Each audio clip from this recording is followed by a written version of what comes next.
Well, good morning, good afternoon, good evening, wherever you happen to be in the world today. Getting started with Final Fantasy for this weekend. Let's see, 2 days ago, Thursday, we left ourselves in Annex Shrine here in the Dravanian, was it Dravanian Forelands? Yeah. And working our way through this zone now. Let's see, I think everything's good. So last thing we had to do was go visit Marcechan over at Camp Tailfeather. We'll head over there. So anyways, how are you doing today? What's on your mind? Anything going on? Let us know down in the chat. We'd love to be chatting with you while we play here. Well, that's right, I can't fly yet in this zone. So we're going to go ahead and just teleport over there for now. Tailfeather.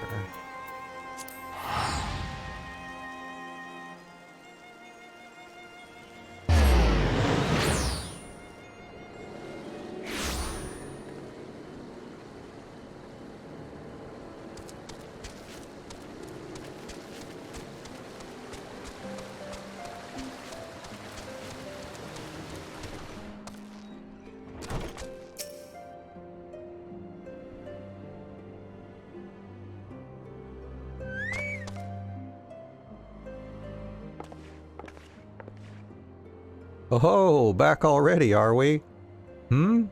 Ah, met the Nath, did you? And what is it you'd like to...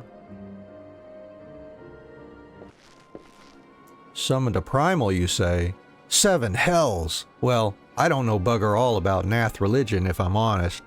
Beyond their trading habits, there never seemed much a point in asking. But it shouldn't be that hard to find out. From time to time, we barter with a small hive to the north and west of here, outcasts from the main tribe from what I understand.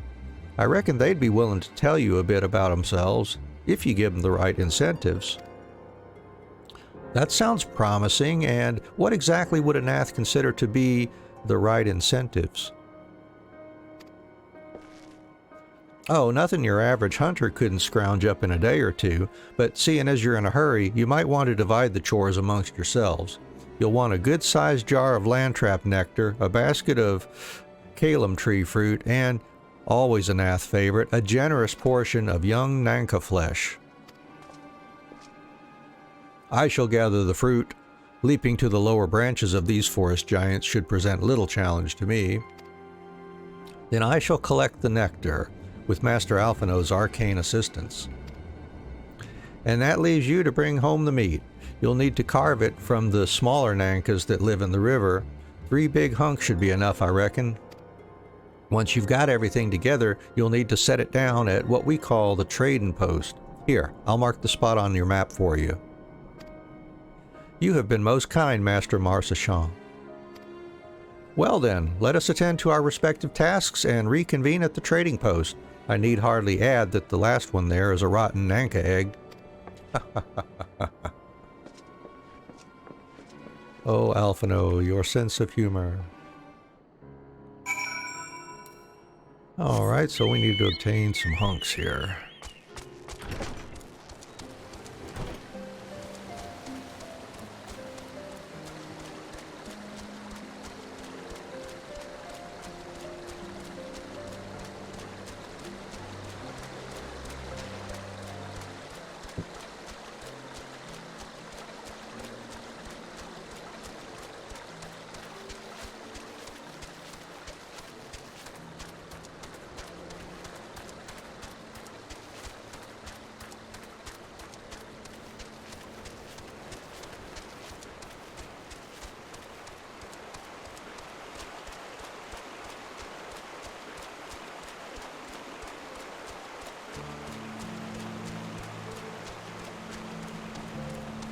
There's 1, 2, go down here a bit. There are 3 here together. Yeah, that'll be convenient.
And that ought to do it. Let's see.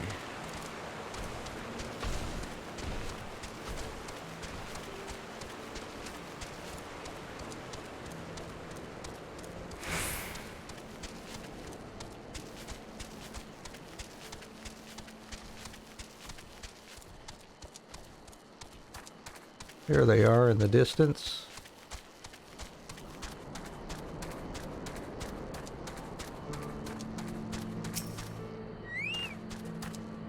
I was able to gather a goodly amount of nectar from the land traps, though I would not have known how to harvest it without Asael's help.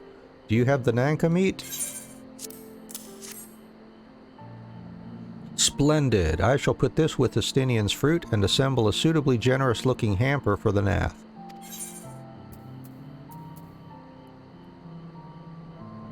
See, we don't need the pants. Let's see what they look like here. Interesting, I guess. Take the money. Oh.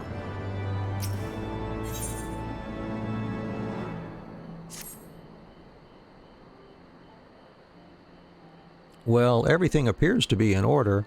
Assuming no one has any objections to my choice of presentation, I shall place our offerings at the trading post as instructed. Were I of the Nath, I think I would be suitably impressed.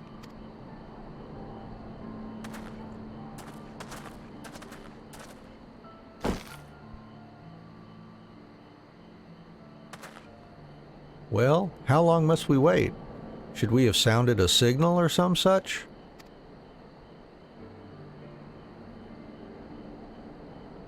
Calm yourself, Master Alphinaud. Our offering has not gone unnoticed.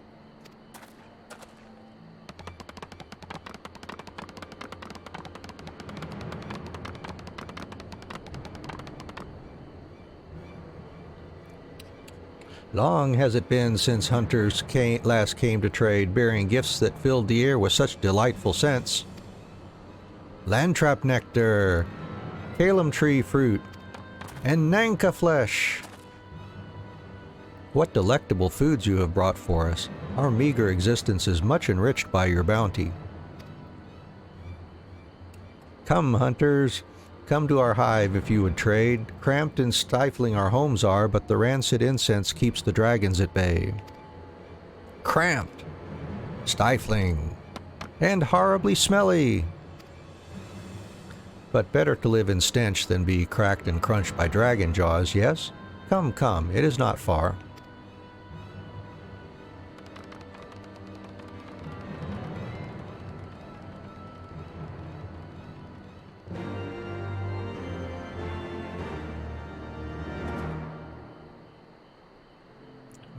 Okay, let's see. Now let's make our way over there.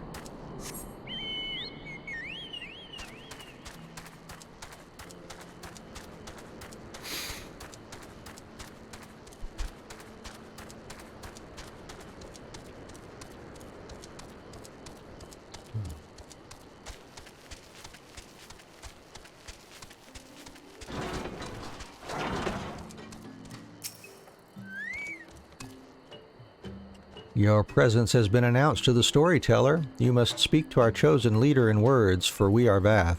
We are the non-mind.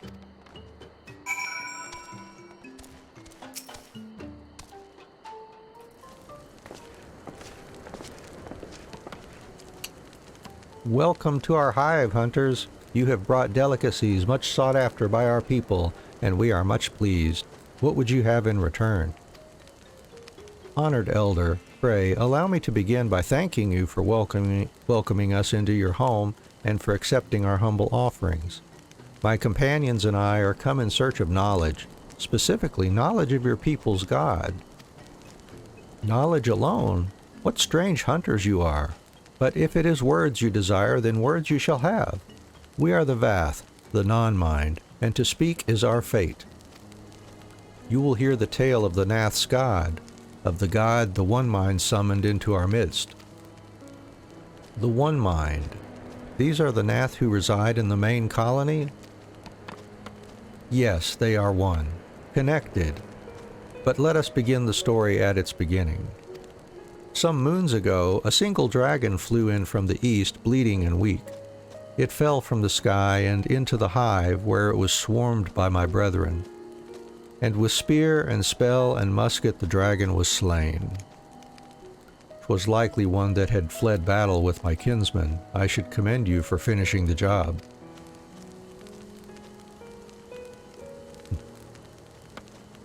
Dragons are fierce and terrible adversaries.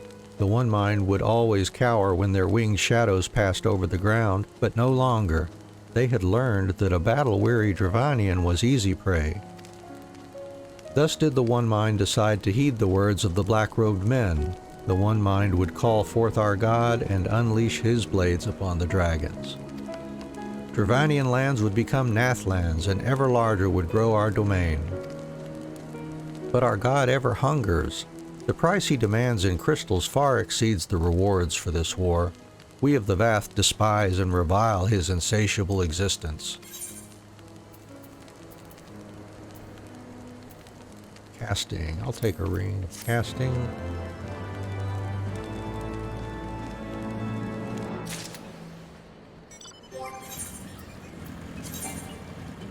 Yeah, it's no better than the ironworks rings I've put on. Alright, let's see. So now we've got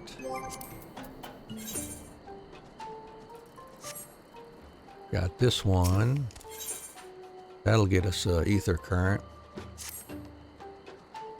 Though we hear not each other's thoughts, generous hunter, you somehow know that we need help. Our weapon stocks are wanting. We need more.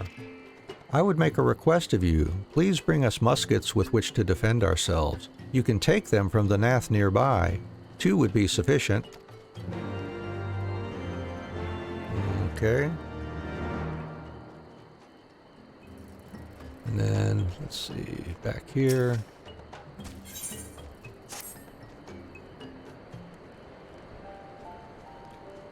I call upon the power of a primal for the greater good, conscious all the while that I do so at grave cost to the land.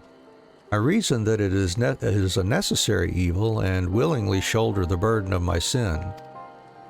In suggesting that such crimes can be justified, you may argue that I presume too much, but you must surely see that I am aware of the magnitude of my transgressions. Not so the Nath. They summon their deity for no greater purpose than to expand their dominion.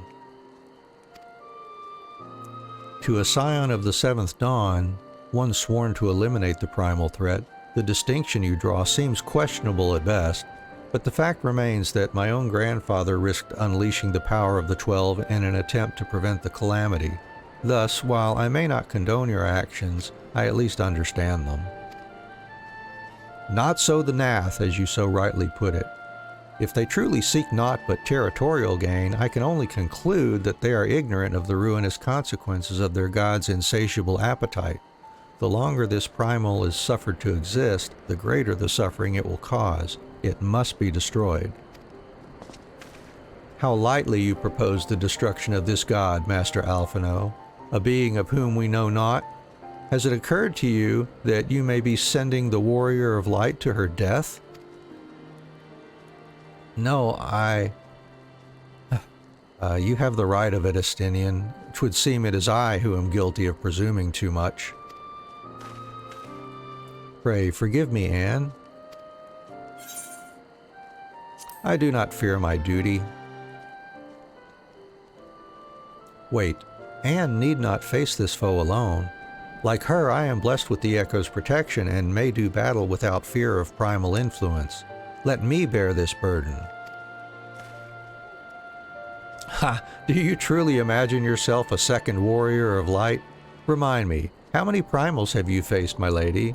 Not that it matters, we know not where this god resides or how to challenge it, unless you mean to pray until it appears?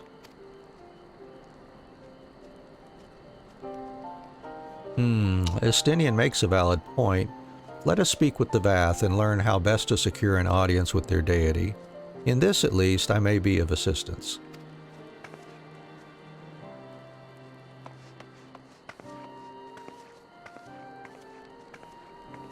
The young lord certainly appears eager to prove his worth.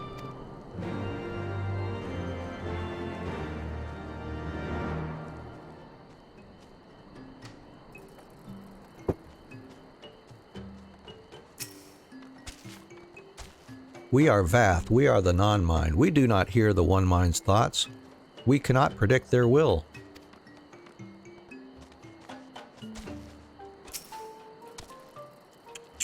You wish to meet our God? Offer yourself as a sacrifice, and you will soon be brought before him. We would mourn the loss of such generous hunters, however. Put this idea from your minds, generous hunters. If you meet with our God, then he will have your souls. Surely you are not so generous as that.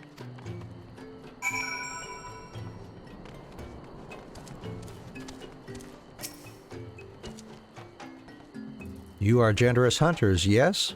Many gifts you have brought, but not enough for all Vath to enjoy. Maybe you could bring us just one more. We are very fond of Nanka flesh. Yes, the meat of a young Nanka would make a fine repast. Alright, well, I guess we can go run down and do another one there.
We Vath do enjoy our Nanka flesh. Have you been out hunting yet? Another gift for the Vath, so unexpected! Yes, you'll have more of the words you strange hunters hunger for. Listen now. The senses of the one mind are enmeshed by the overmind. What one sees, all see. What one feels, all feel. Alert a single Nath and the whole hive is alerted. To reach our God undetected is all but impossible.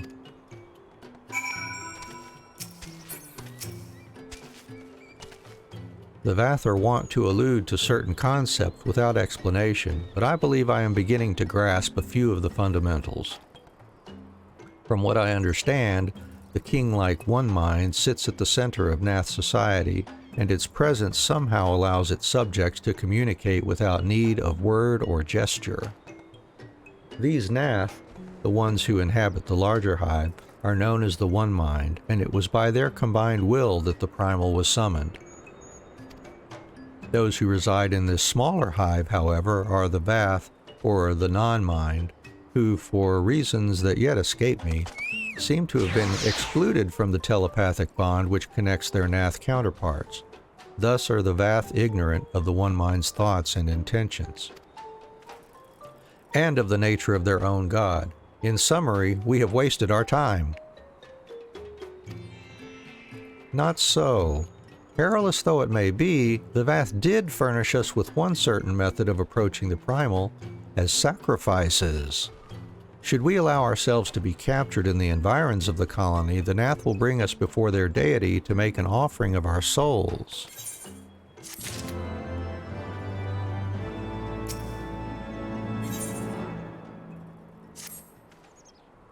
Forgive me, but let us be clear about what it is that you propose. You mean to say that you would deliberately provoke the Nath, surrender yourself into what might generously be termed their custody, and then wait until their god arrives to claim your soul? Aye, that fairly well describes my plan. You will join me in this endeavor, will you not, Anne? Sure, if I wish to advance the story, I surely will. Judging by the great risks you took to prevent the summoning of Saint Shiva, you are not a woman to err on the side of caution. Would that I could fight at your side, warrior of light, but the power of the dragon is no protection against primal influence. Forgive me, but I must remain here with Master Alphinaud. Then it is settled. Anne, you and I shall challenge the guards at the entrance to the colony. Once the hive is roused, we shall feign a brief show of resistance, and then allow them to take us prisoner.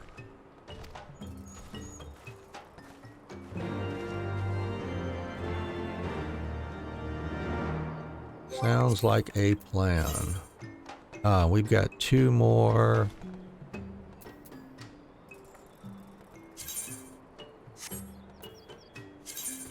Which are should be ether current quests. Alright. Let's see. I think I will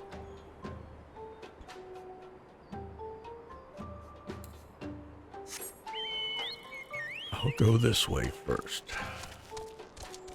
We'll go down here and get going on the main story here first.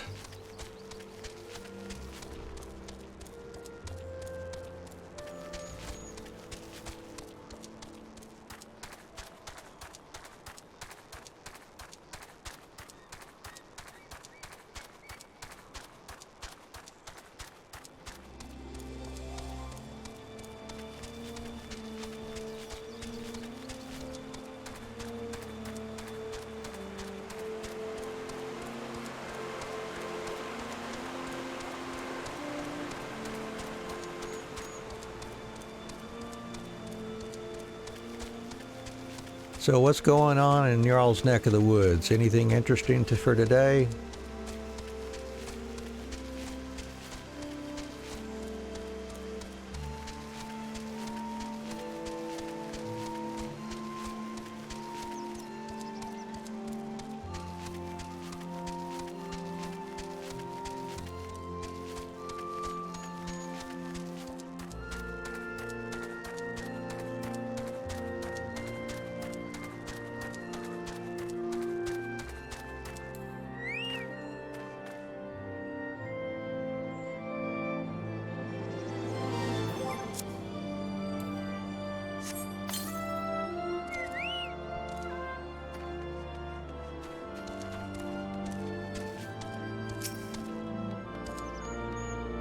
Intruders, your lives are forfeit.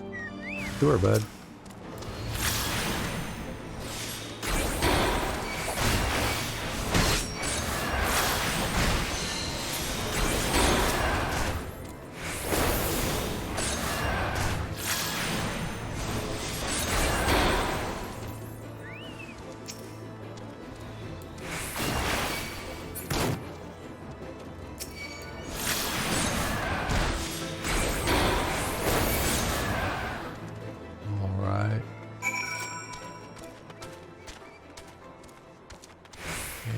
These for our ether current quest.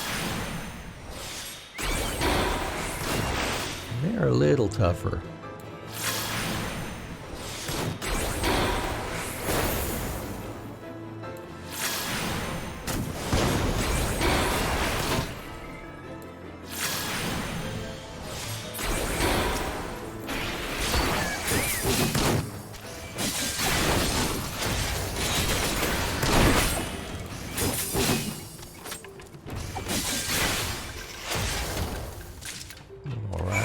That.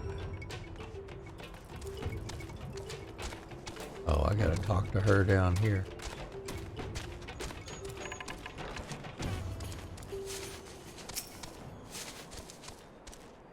The Overmind must by now be aware of our intrusion. Let us press on into the hive and ensure that we have our host's undivided attention.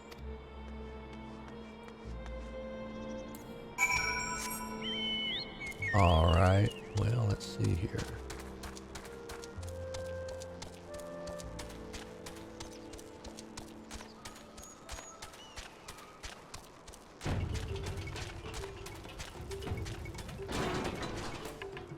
Let's see. Oh, they're fighting some stuff up there.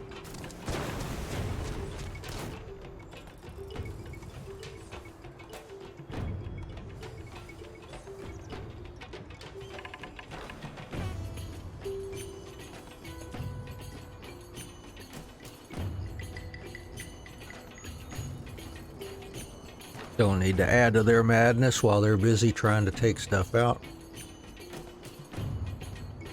Although I would prefer they go ahead and move on out. Here they go.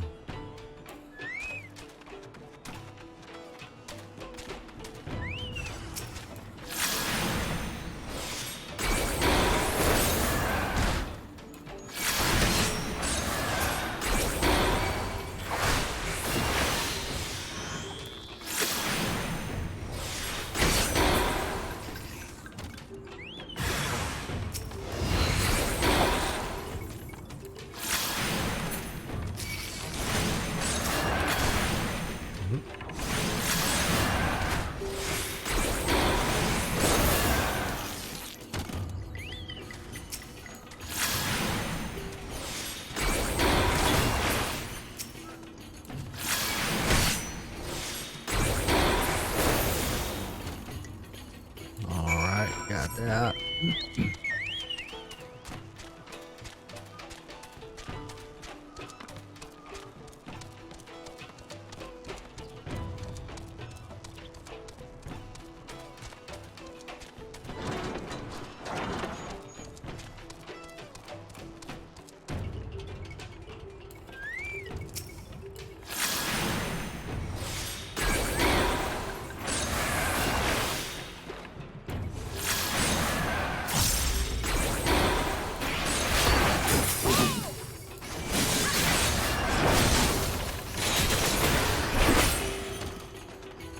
Handy ether current up here.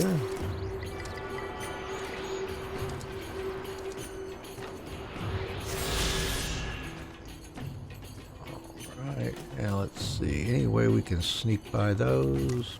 Maybe. Yeah. Here we go.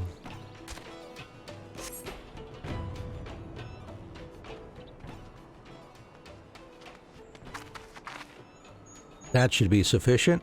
If we did not have our host's full attention before, we must surely have it now. Our audience with the primal may be granted soon after our capture. Pray advise me once you have steeled your mind for the battle to come.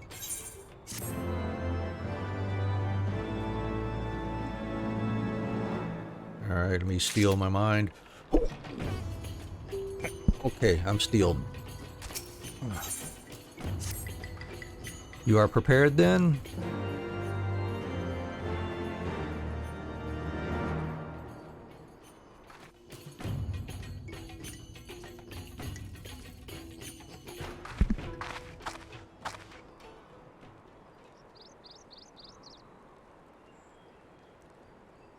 Hold here, Anne. When next the Nath come, we offer no resistance.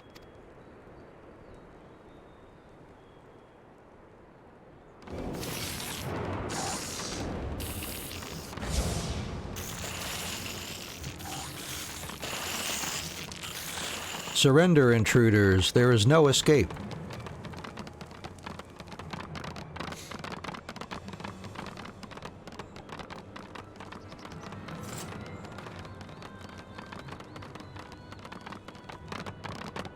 Enough. We surrender. We throw ourselves upon the mercy of your God.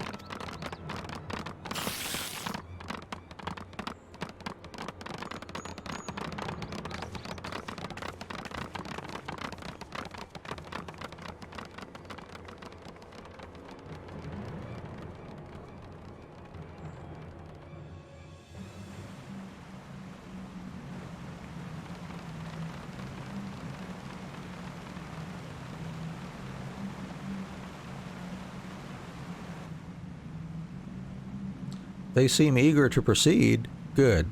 When they take us before their lord, pray leave matters to me. If what I know of summoning rituals holds true, I shall be well placed to act. Mark the sound of the river rushing through the ravine behind us? Passing loud, is it not? I imagine the noise would serve to mask our escape should we need to withdraw temporarily. But you are prepared, are you not? I do hope so. If I were to be dragged away for sacrifice while you were haggling over the price of potions, I should not be amused.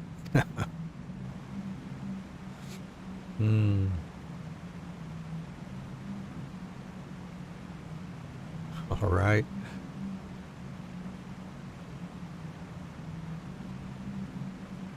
That's mighty nice of the Nath to just wait around for us to do whatever we need to do here. All right, well, let's enter the inner chamber then.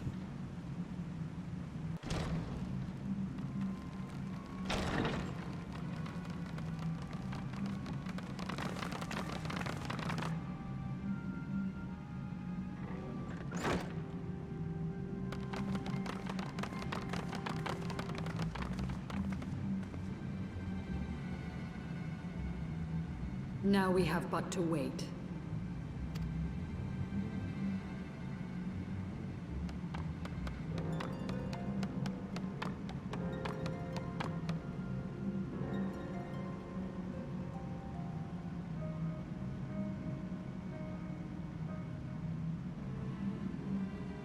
O Lord Ravana, master of the sacred blades, wrath of the colony, conqueror of the world, hear our prayer. Pray grant unto your devoted children the gift of your divine presence.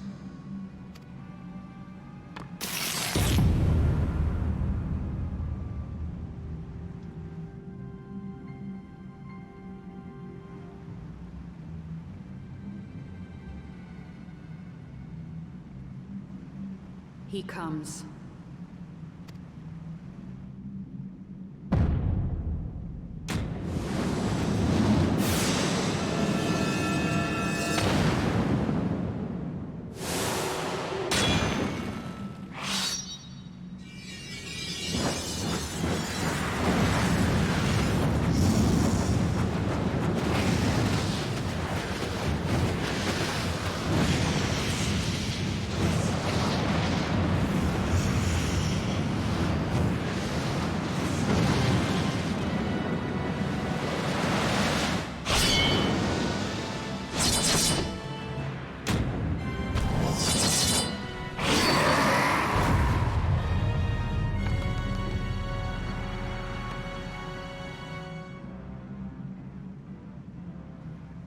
All strength to the colony. Speak and I shall listen. O glorious General, we have captured intruders and would make unto you an offering of their life's blood. These feeble fleshlings dared to invade Natlands. Hear me, Lord Ravana. My companion and I did not come to contest your children's territory. We wished only to learn the reason you wage war against the dragons.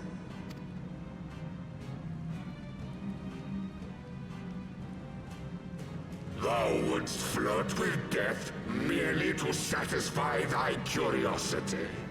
Wherefore should the glorious conquests of the Nath concern thee so, Elezen? Mayhap thine own kind struggle against the worms fareth poorly, and thou art desirous of a pact. We crave no alliance, Lord Ravana. Only peace. We would bring an end to our war with the dragons. Yet so long as they remain embroiled in this conflict with your children, our goal shall remain out of reach. Never before have the Nath risen up in such numbers, and never yet with you at their head. Why do you lead them to war? Thy question hath no meaning. To live is but to fight.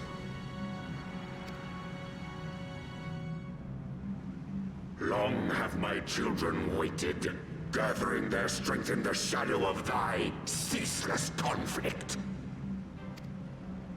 The Nath would see the Dravanians slain, and their territory secured. And by such fervent prayers am I now given form and purpose.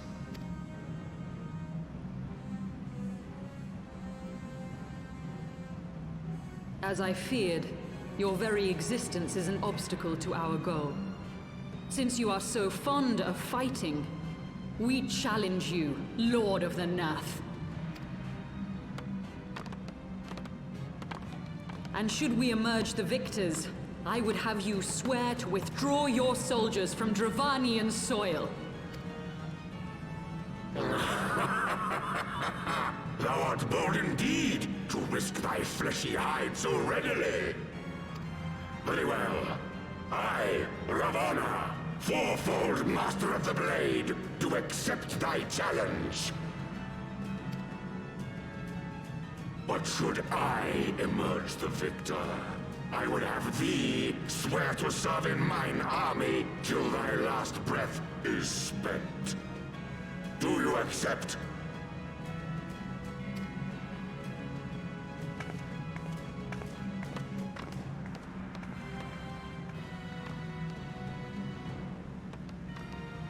I do. And I believe the first bout is mine.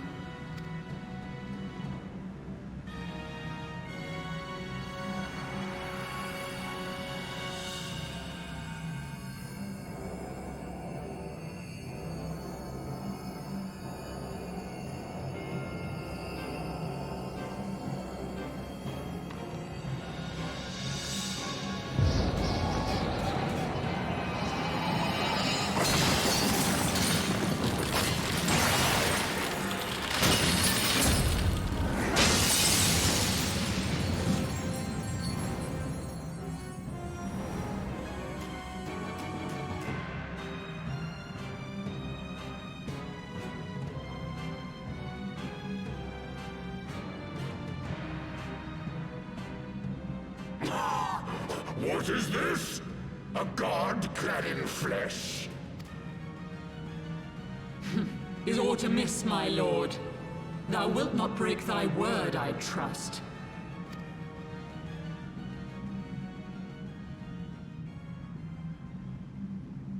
Mine oath is unbending as steel, little goddess. Thy ruse will but add to mine enjoyment.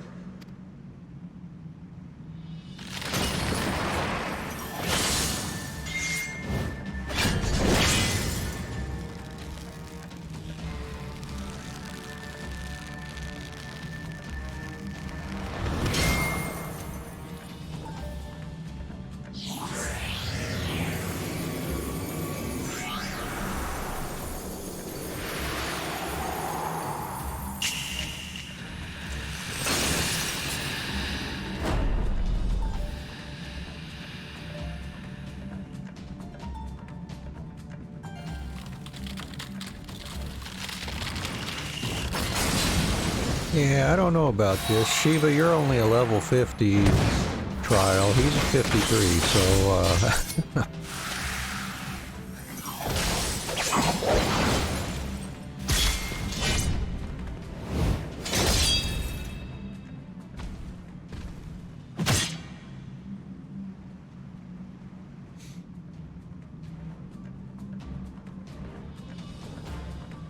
Ouch.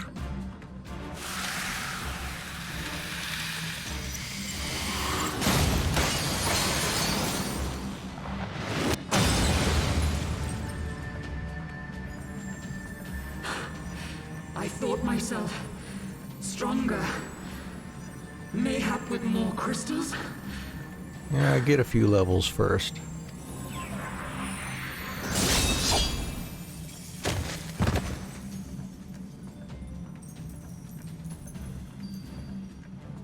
Be thou god or maid, thou art nothing to me. And what of thee, mortal? Art thou warrior or craven?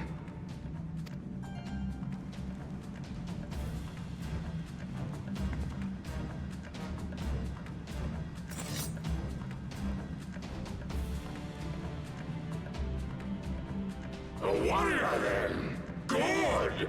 Mayhap thou will provide more sport than thy feeble companion.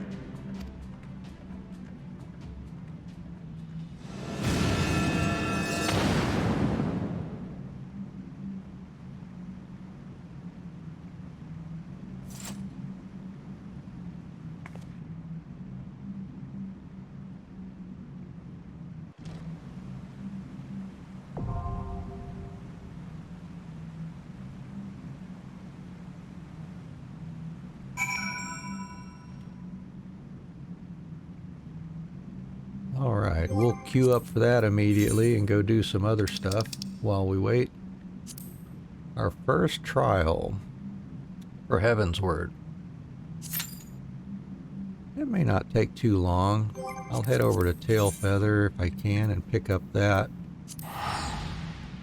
Ether Current quest there.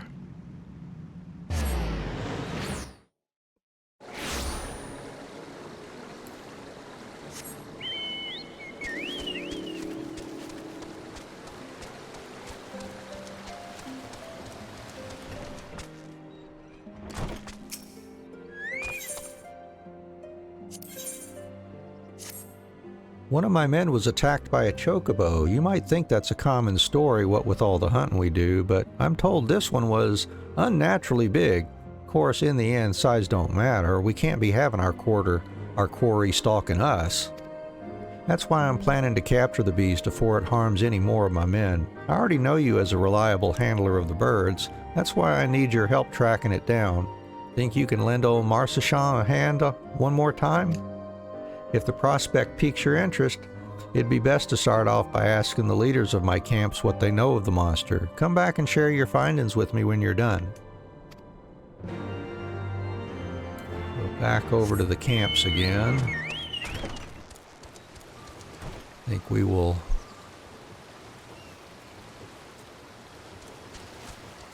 try heading out there. We may get see if our queue pops while we're in the middle of that. Who knows?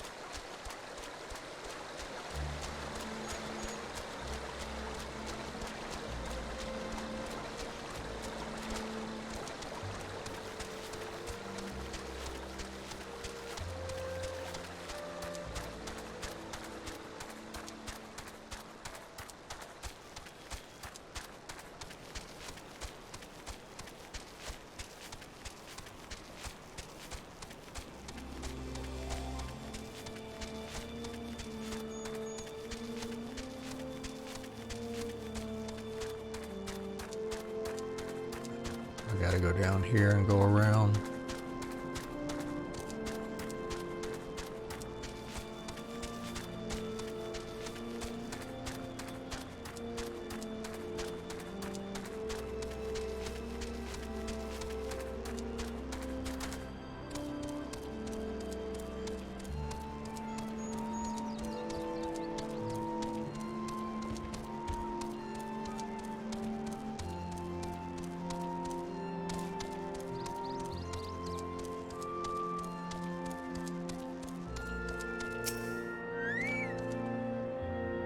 That bird ain't scared of us hunters, I can tell you that much. It's rare one of us comes away from an encounter with it unscathed.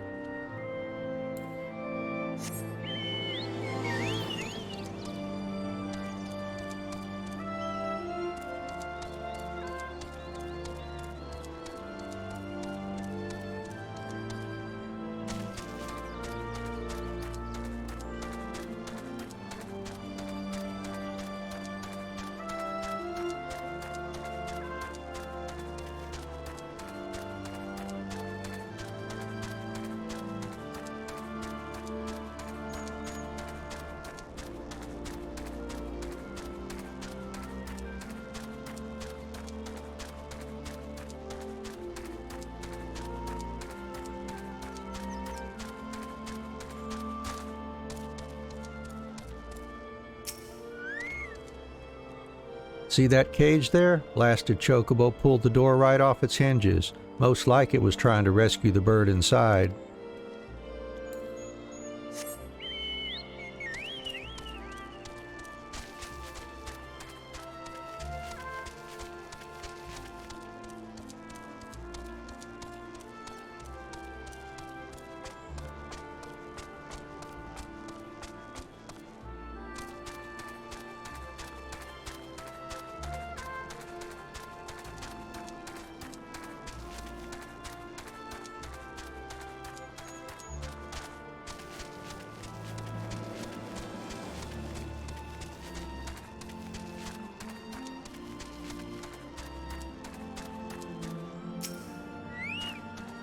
From the way I heard it, one of the hunters was attacked unprovoked and got knocked unconscious by a single kick.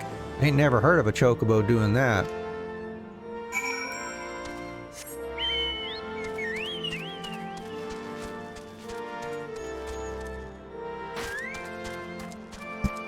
Oops, sorry about that.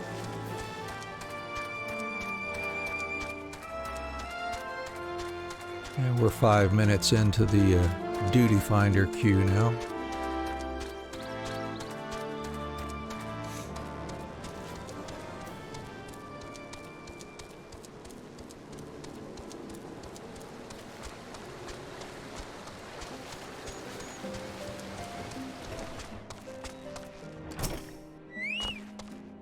Seems that chocobo's been stirring up trouble all around the forest. While you were gathering information, I went out and checked the traps that are set up around Tailfeather. Ain't nothing left of them but scattered straw and broken wood. Can't say we've ever dealt with a problem like this one. Might be that this chocobo has taken some kind of revenge on us hunters, and these acts are a means of provoking us. By all accounts, this chocobo is stronger and more clever than the rest. I expect capturing it won't be a simple feat.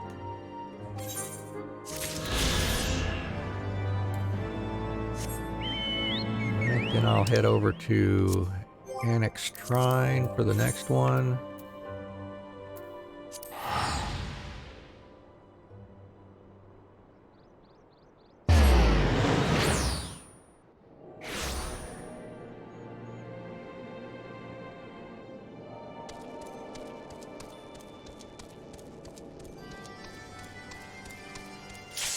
Oh, there we go. All right, let's do this then.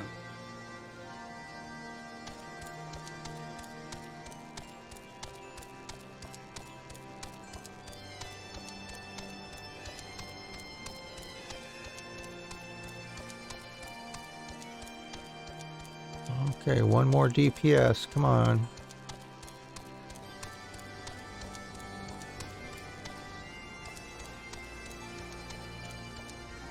There we go.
To the song of ringing steel!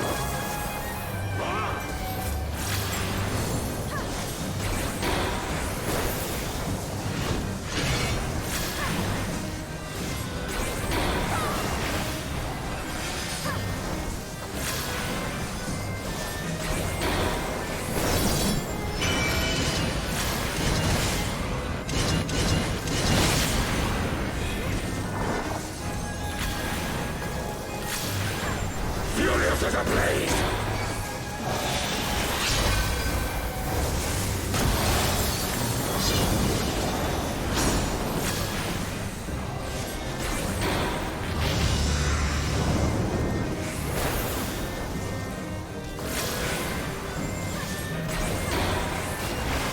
What's he about ready to do here? I forget this one. Perish!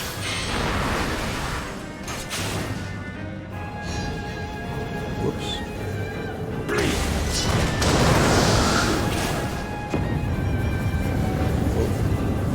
Feel my blades!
Rejoice in the glory of combat!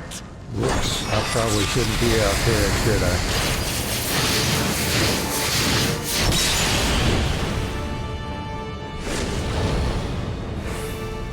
Unyielding of the earth!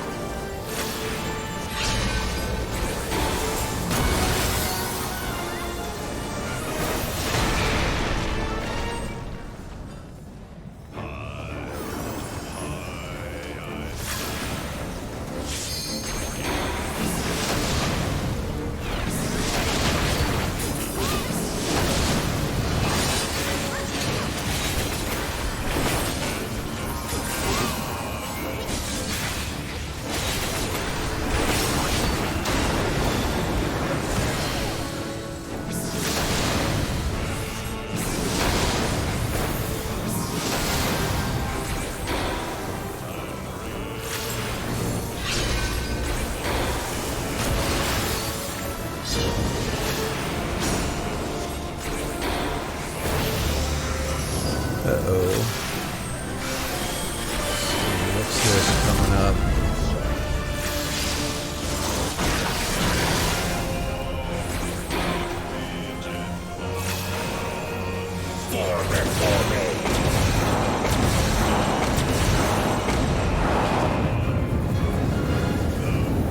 Feel my grace!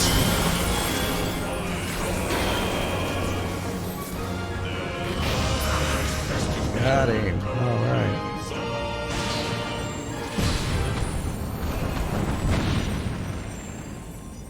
Thus does the sacred rite of combat proclaim the victor.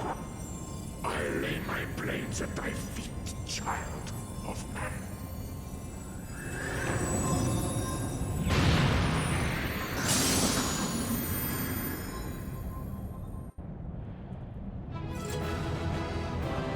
And everybody ducked out of that one quick.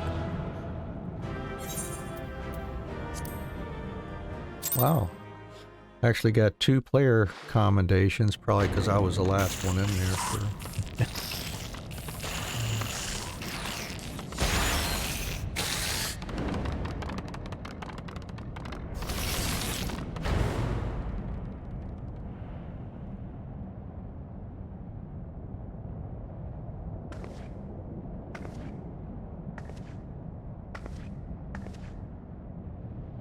You do not disappoint, warrior of light.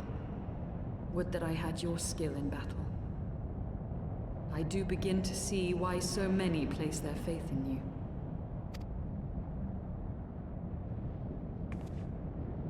For all his savagery, I do not think Ravana one to break his word. Provided the dragons do not trespass upon Nath lands, they should have little to fear of the Primal's biting blades. We have done well, have we not? Come, Let us return to Vidofnir and share these glad tidings.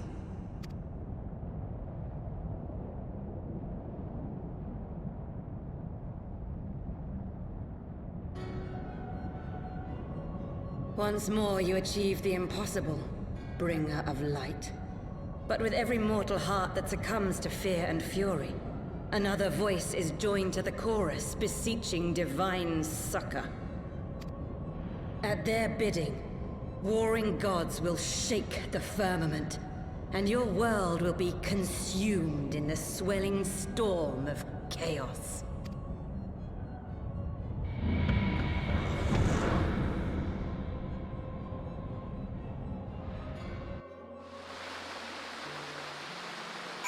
Awesome. All right. Never since we first fought have I seen you draw upon the full extent of your power, and never from afar till this day. You were a marvel to behold, Anne. Well, 'tis time we rejoined our companions. They will be eager to hear the tale and to continue our journey.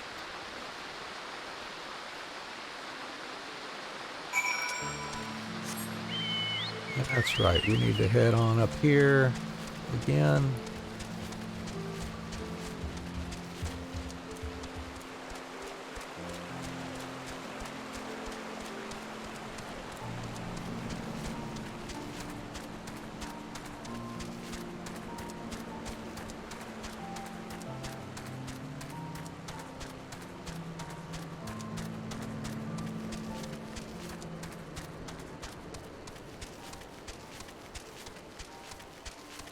Let's see. Oh, I should have just gone on that bridge, I guess.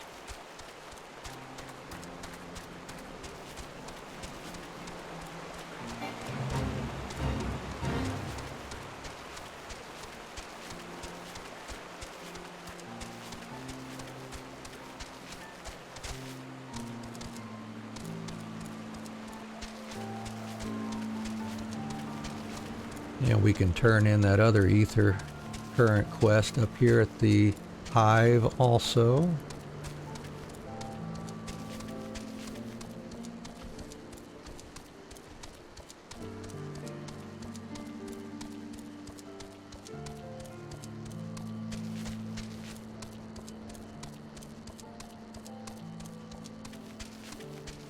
A bit of a run, that's for sure.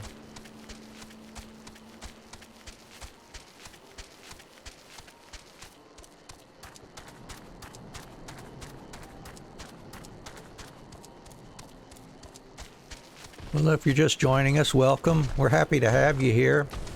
What's going on in your neck of the woods these days? Drop us a comment or suggestion down in the chat. We'd love to hear from you. That's what we're here to do, play and chat with y'all.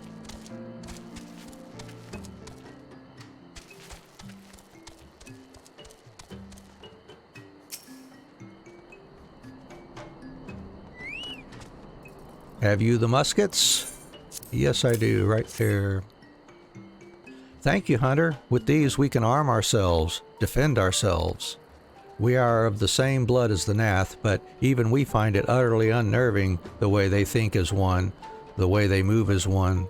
It is hard to imagine us as the same people.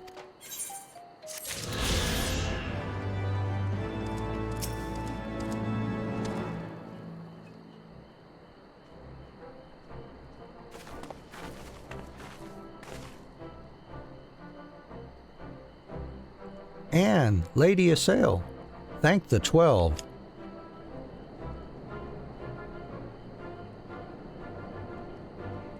Lord Ravana, you say? How curious that the Vath never mentioned his name. And you are quite certain he will keep his word? There was honor beneath his savagery. That we survived the encounter at all was a miracle I must attribute to Anne.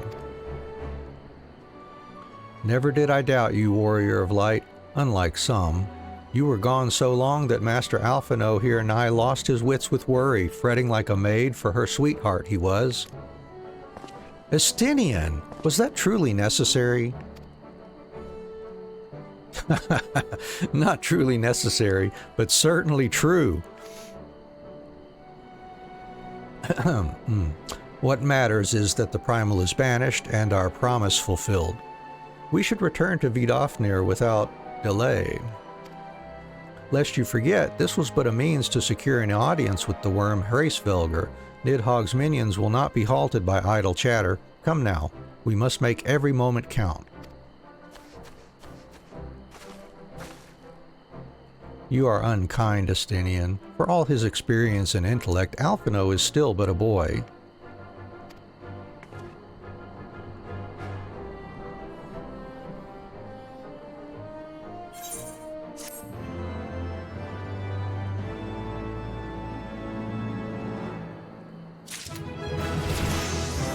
Okay, so we're level 62 now. Oh, I've got Jolt. Oh yeah, that's an upgrade to my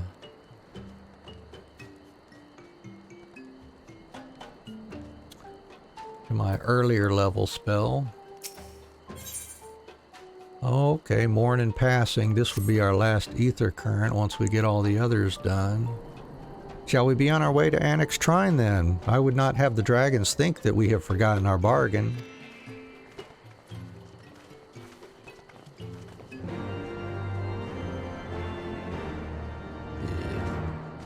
What's up with this one?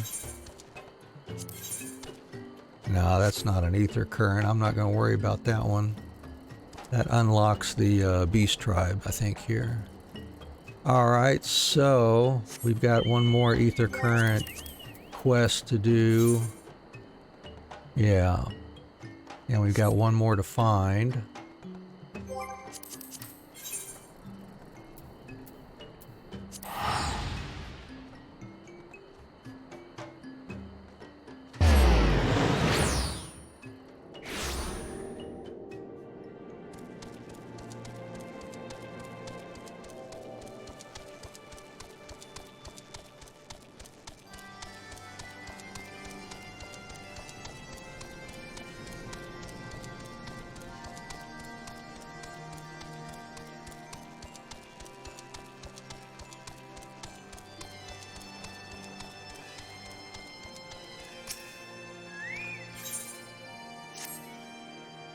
I sense a great power within you.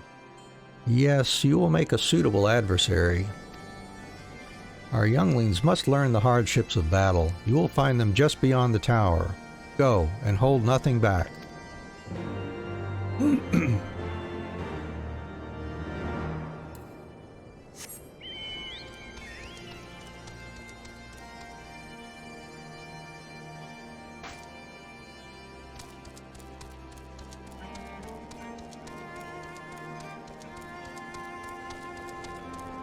There's Vidofnir here. Thou art returned, little one. Hast thou abandoned thine ill-conceived contest with the Nath? Nay, my friend, we return in triumph. By Anne's hand was the beastman's god, Lord Ravana, laid low. In his overconfidence, the primal swore to withdraw his followers from your lands in the event of his defeat, a promise we believe he will keep. The Nath shall trouble you no longer. The deity is slain, then. How didst thou contend with his biting blades? But the particulars matter not. Thou hast fulfilled thy promise, and I shall fulfill mine. Attend me, mortals. Hie you unto the deepest reaches of Morn, and there shall you find Halo, the altar from which you may begin your ascent to the summit of Som All. But be fairly warned, the minions of Nidhogg shall not lightly suffer your presence on that sacred mount. By your struggles within the cavern shall I judge your party possessed of sufficient fortitude to proceed. We shall not disappoint you, Vidofnir. If memory serves, the Cavern of Morn is entered from the second floor of the central tower. Let us begin the climb. In just a moment.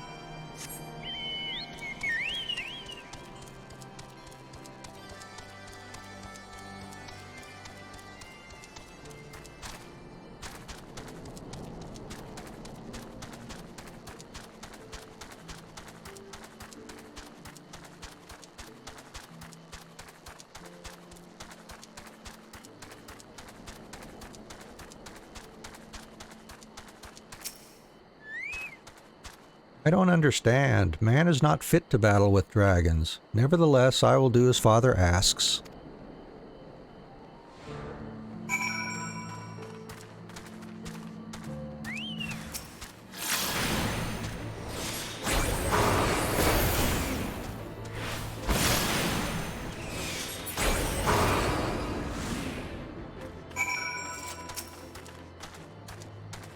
How dare you do such a thing to Comgan? You may have beaten him, but your games end here.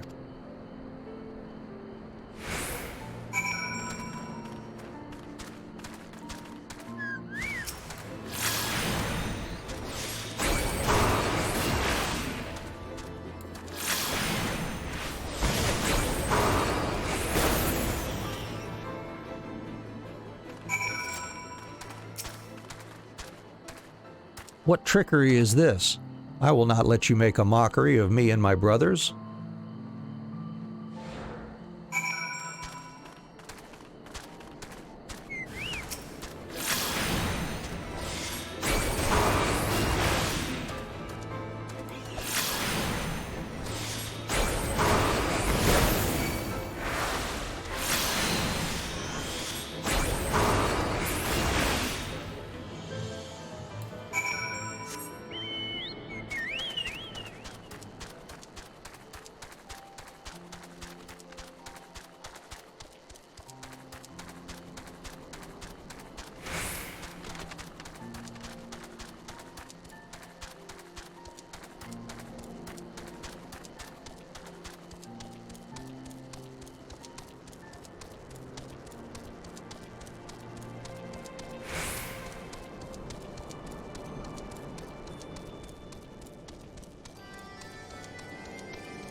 So the younglings have learned their place. Do not worry, my intention is not to foster ill relations, but to teach. The younglings grow too prideful, doubting the strength of men, but thanks to you, they now understand.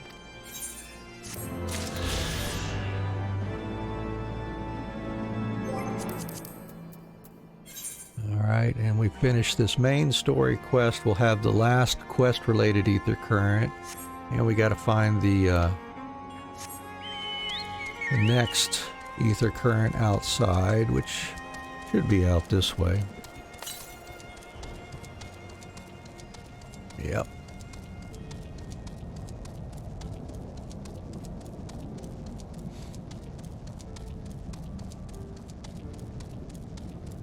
A Tyrannosaurus. Ooh, I need those for my hunt log. Let's do those while we're here.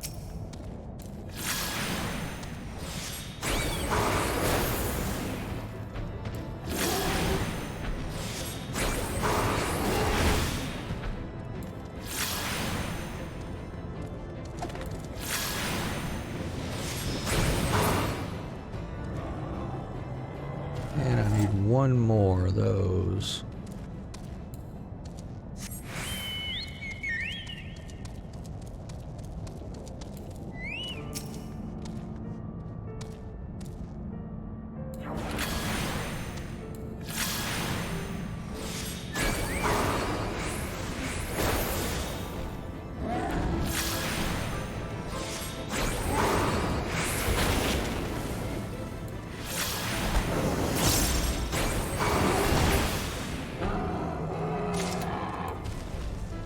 Alright, 4 more Centurio seals. Whoops. Ran in front of him, but he didn't aggro me. There's our last outside ether current.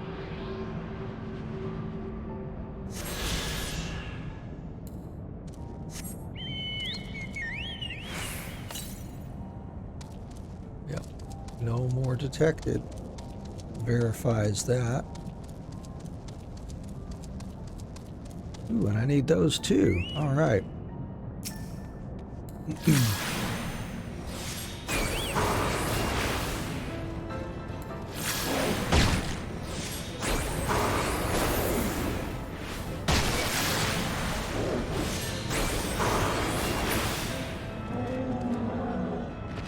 One more of those needed.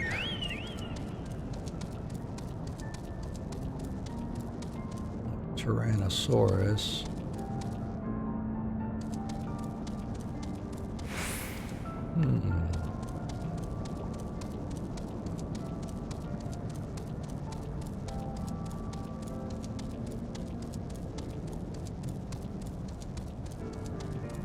That's it. Why didn't I see that one coming in here? I wasn't paying attention, I guess.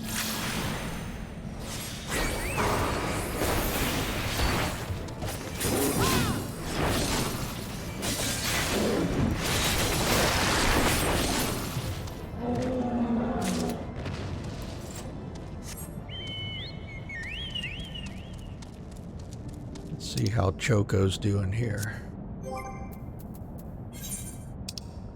Choco is getting close to another level. That's good.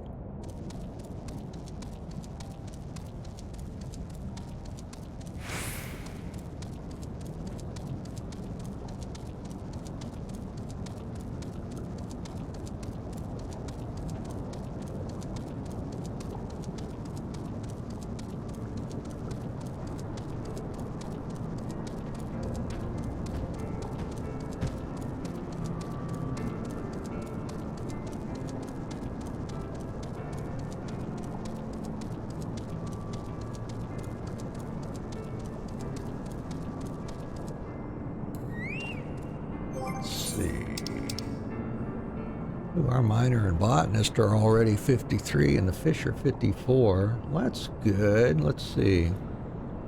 Let's give our botanist a little bit of experience from this, maybe.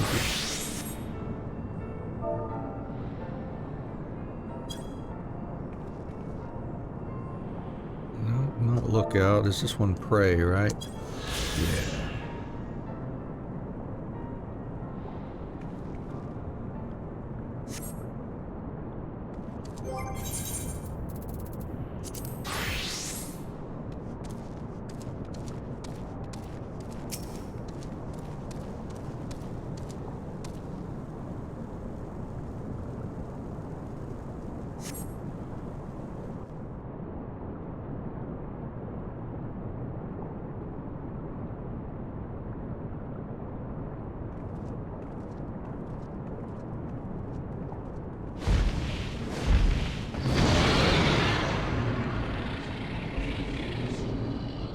Well done, little one.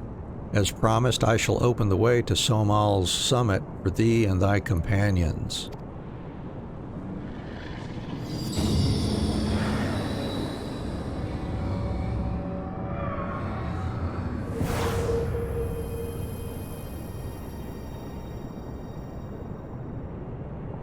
Heed me now, children of man. The domain you seek to enter hath not seen visitors of your kind in nigh on 1,000 years. Though I freely grant you passage, your presence will not be welcomed. To my kin, this mountain is revered as holy ground and resting place both. Wear you the minions of Nidhogg during your ascent, for 'tis certain they shall take great offense at your intrusion. We are grateful for your warnings, gentle Vidofnir. My final words are for thee, Dragoon. Have care to keep the stolen power thou wieldest in check, lest it breed further despair.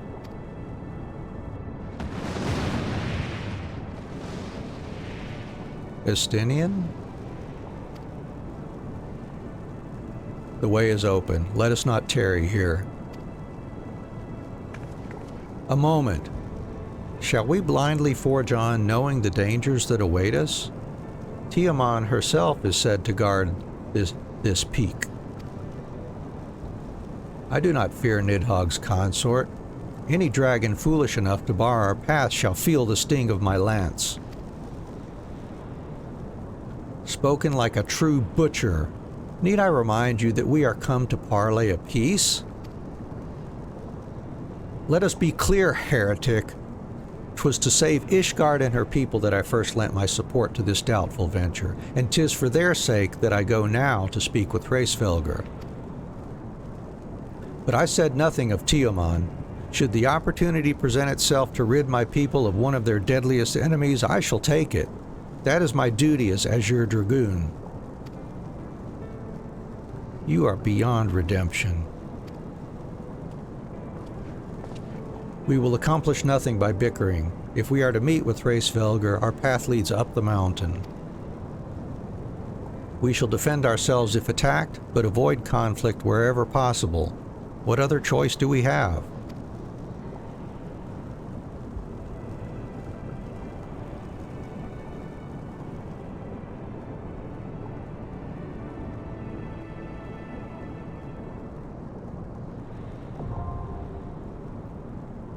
Okay, that one is accessible via duty support. Alright, so that'll put Isael and Alphinaud and Estinien in there with us. That's cool. Let's do that.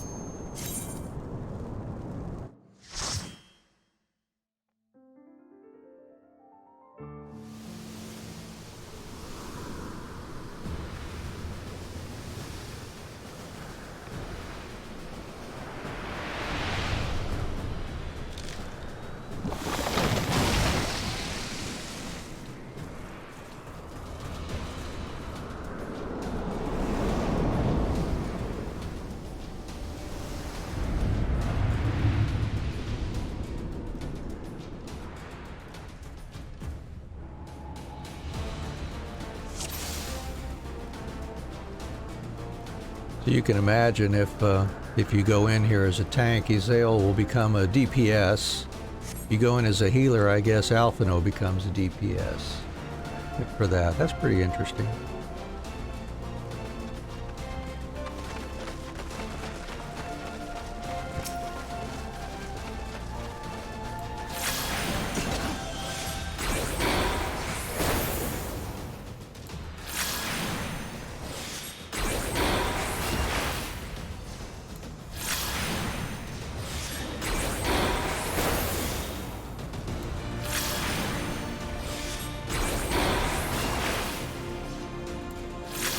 Away with you!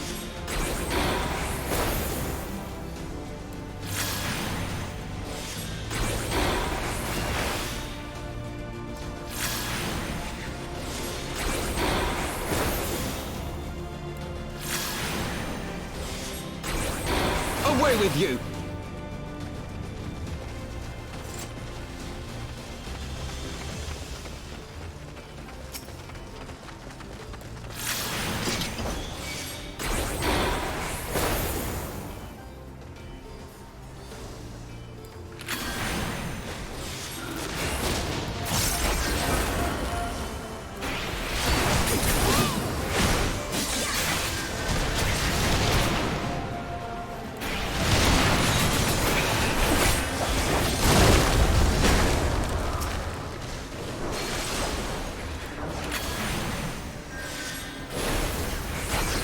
Away with you!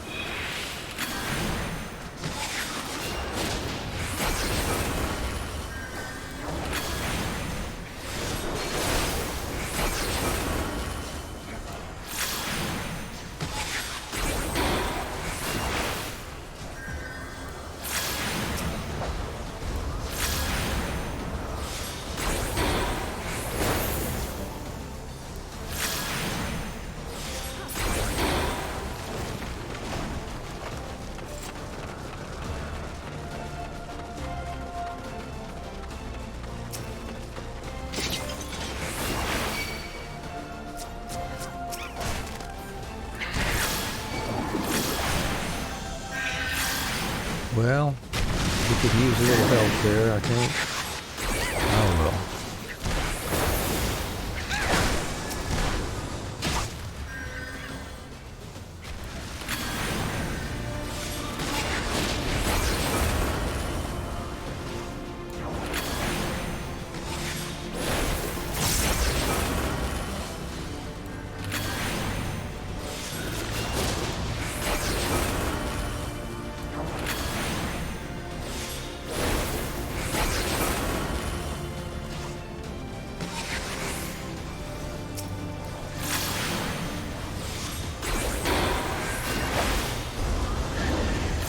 I better not grab those other ones.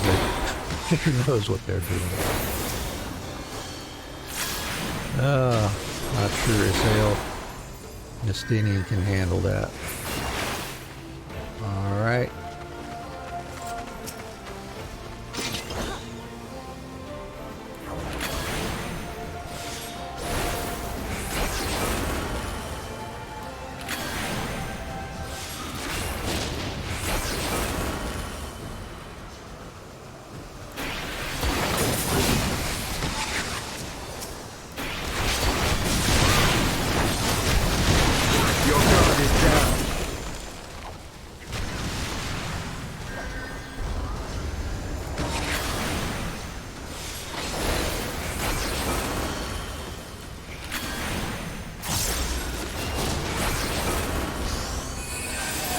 Gotta remember, I do have cure now at this level.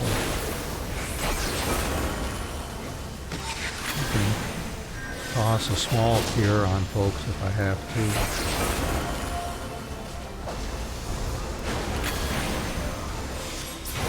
Away with you!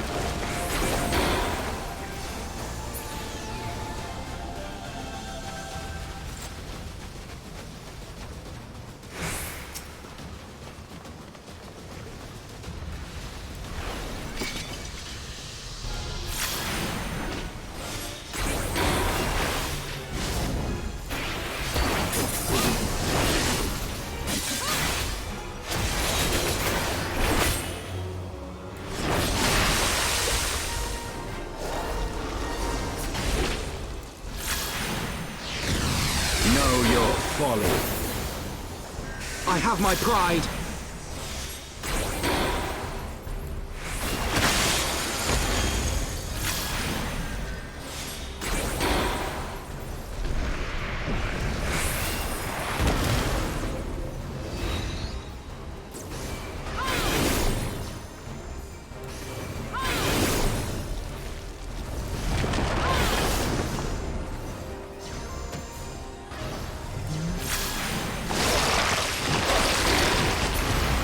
Taste my lance!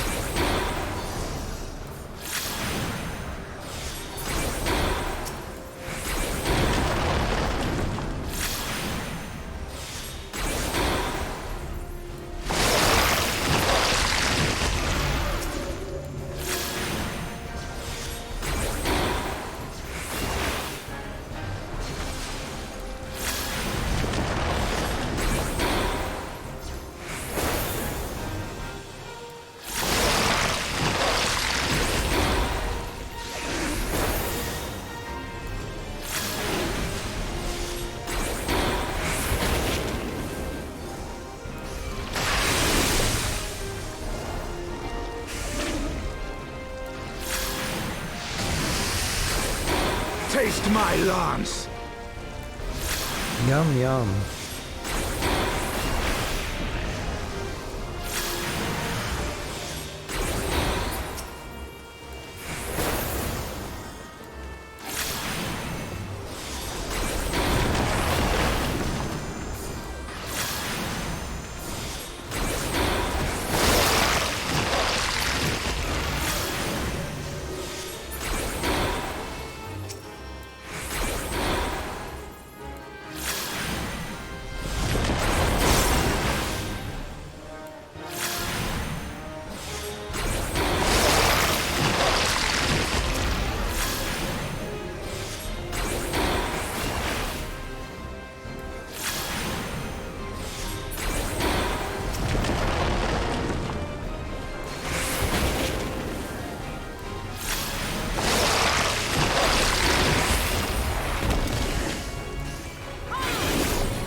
Aid me!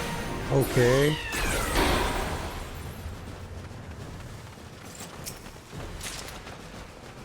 Sky Raider's Bangle. All classes.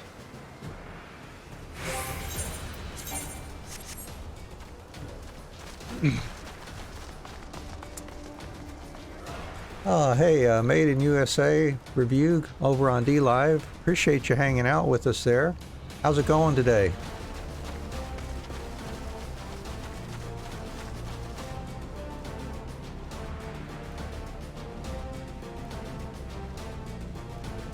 And thanks for the follow. We appreciate that. Appreciate that very much. Thank you. We're into Heavensward here on Final Fantasy XIV. Just making our way through Somal. Oh yeah, heard that. I finished my tea just a little while ago myself.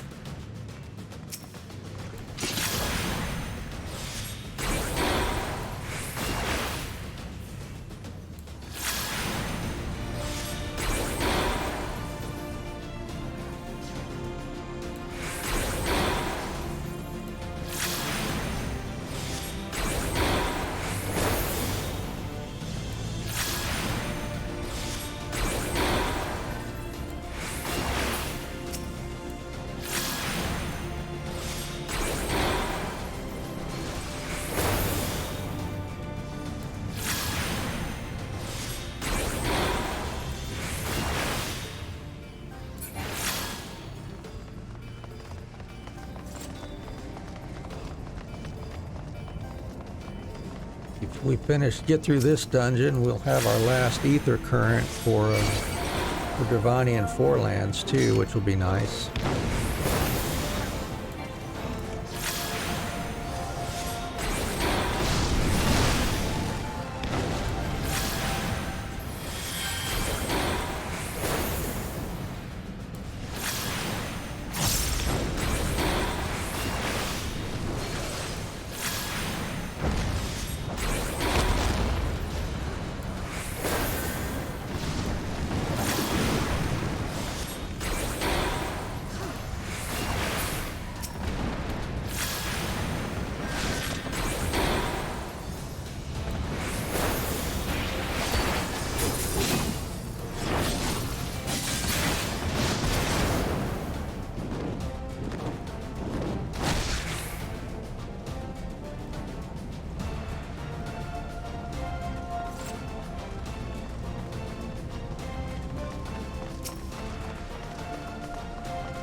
Away with you!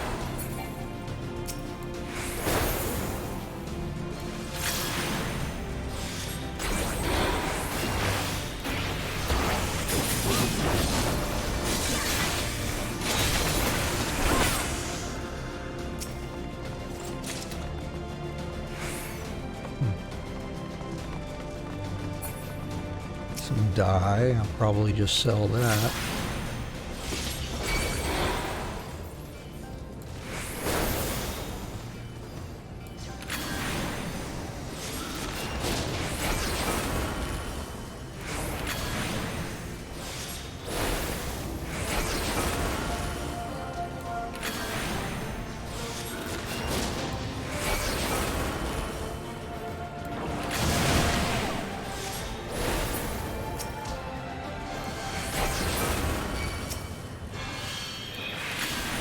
Know your folly.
folly.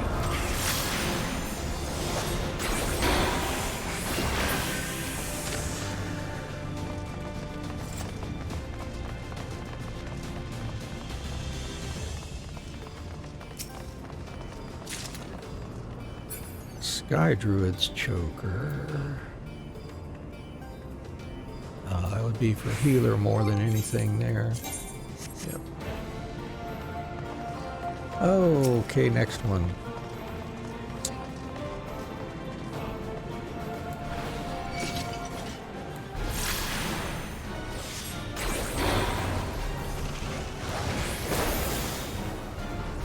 I will end your struggles!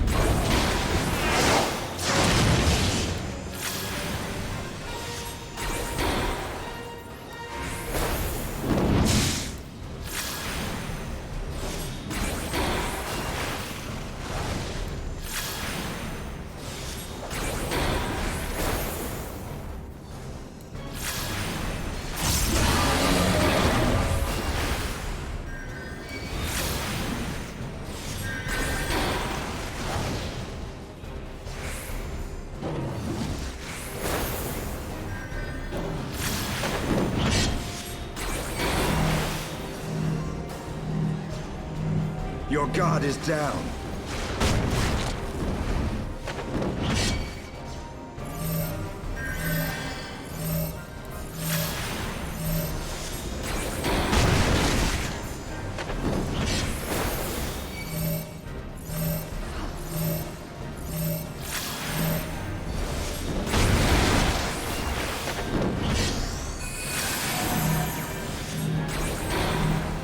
Shiva, aid me!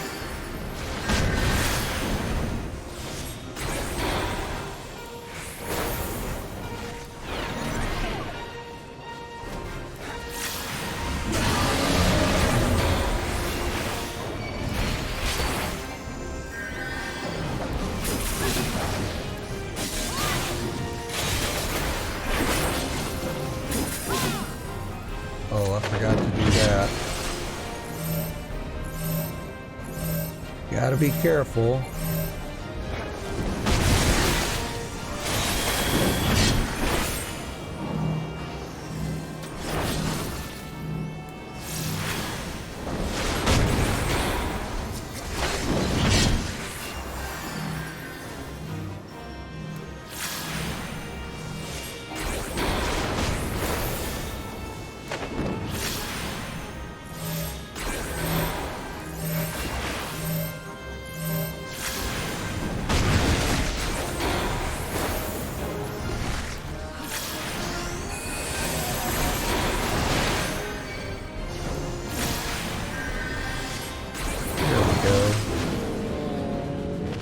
Have muddled our way through that one at least.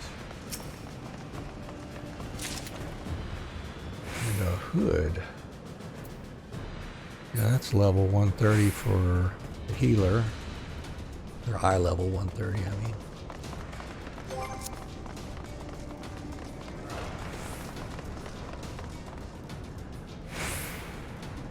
Alright, getting there.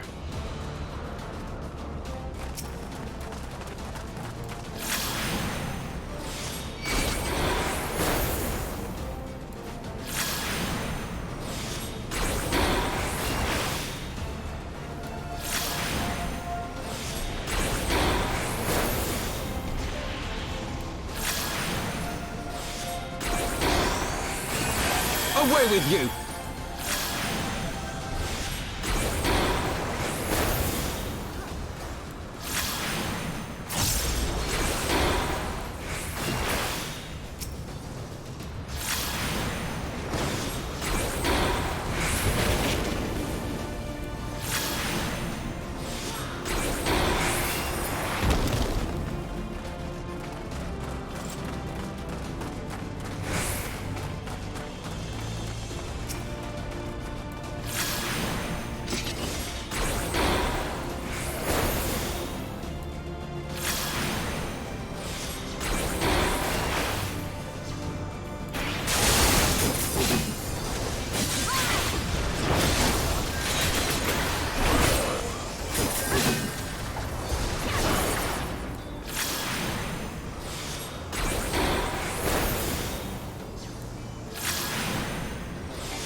Away with you! Focus. Release!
Away with you!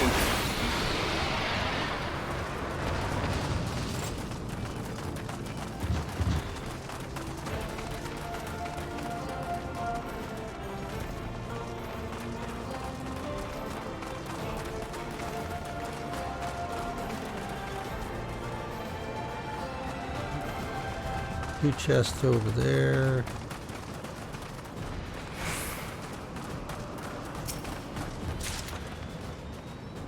Earrings and ring.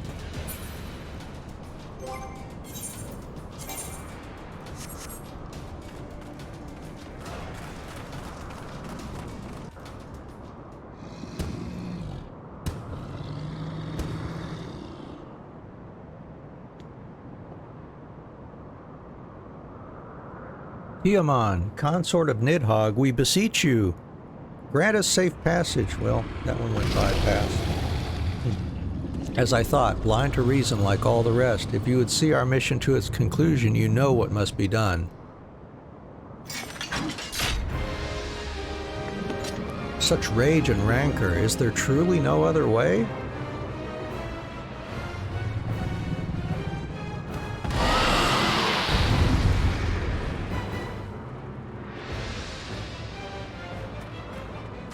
I guess not. Not if we want to continue the story anyways.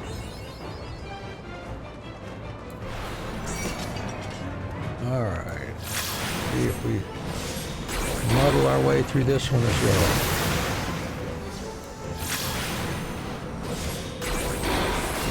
Chaos Blast.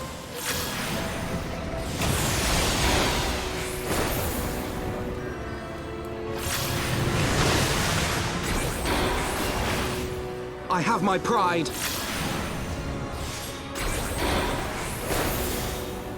Comet.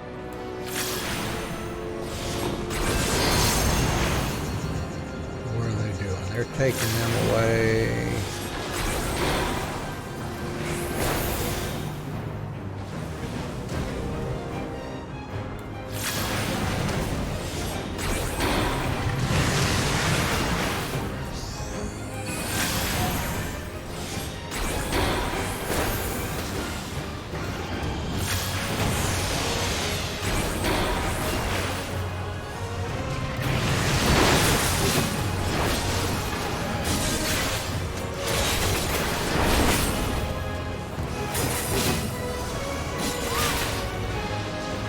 Who's getting the comet this time? Same ones, okay.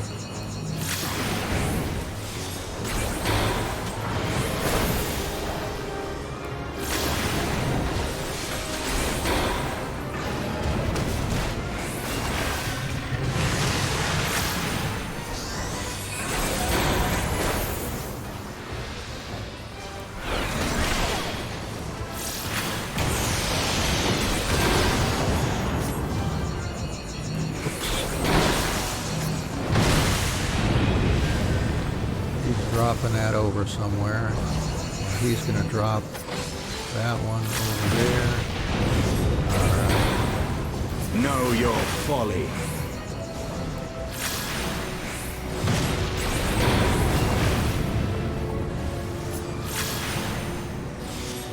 That's nice of them not to make me have to do any of those.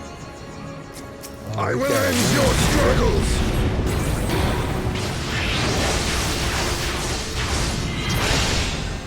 Aha, okay. Focus. Release!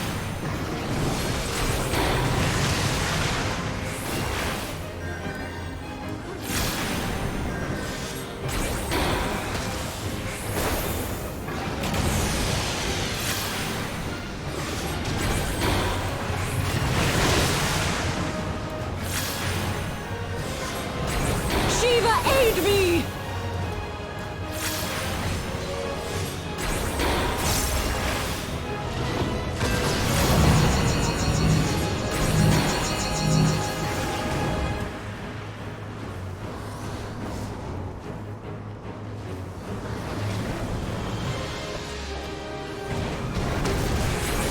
For the House of Levayer!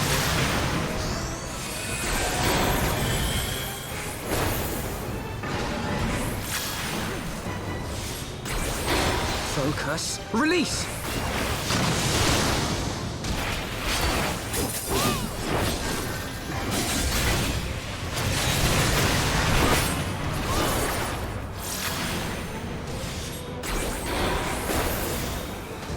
Alright, I think you're about done, Tiamat.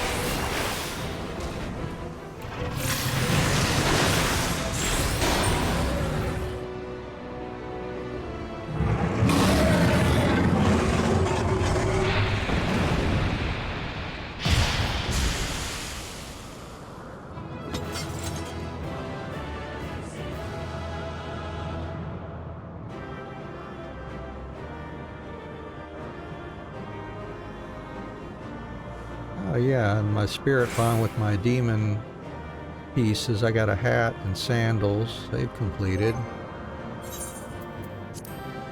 Let's see, extract those.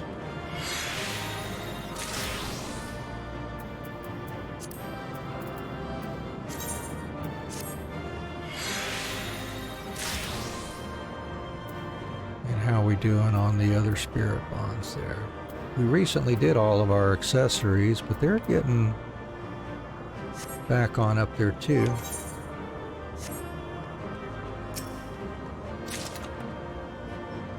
Sky Druid's breeches. And a pair of renegades. A rogue and ninja. Oh, those are rogue and ninja weapons.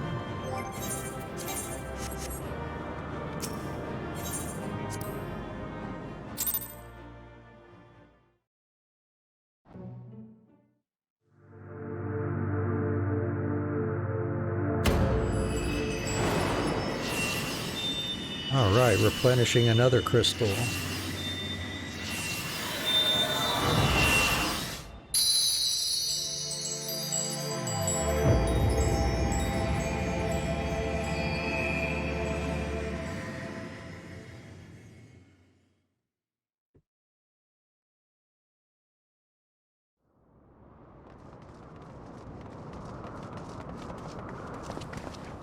And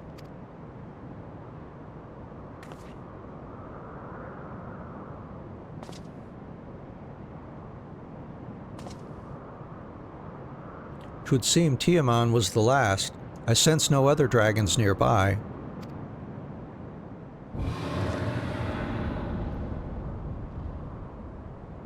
What is happening?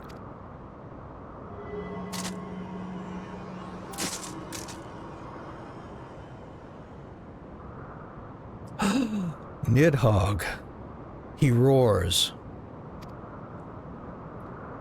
He knows we are here then. His fury, it bleeds through the eye.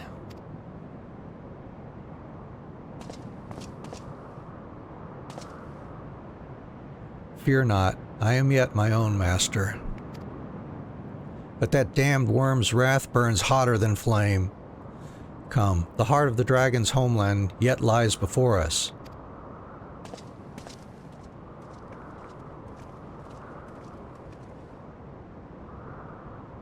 Thus do we add another link to the chain of vengeance. Oh, Saint Shiva, when will it end?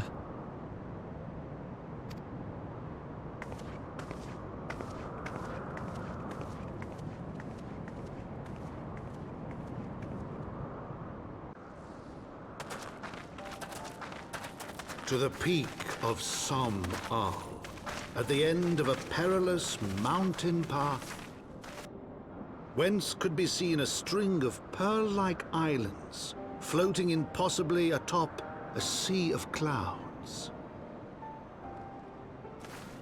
To a domain where dragons and men had once lived in harmony, whose majesty no mortal eye had glimpsed for nigh on 1,000 years. They came.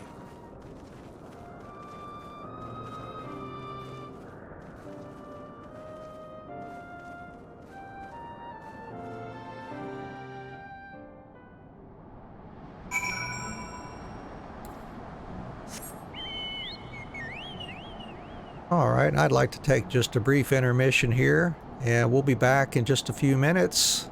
Thanks for your patience. Looking forward to continuing on with you here.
And we're back. Thanks for hanging in there with us. We certainly appreciate it. All right, a new zone. We still got to finish up this quest, which should give us our ability to fly in the previous zone now.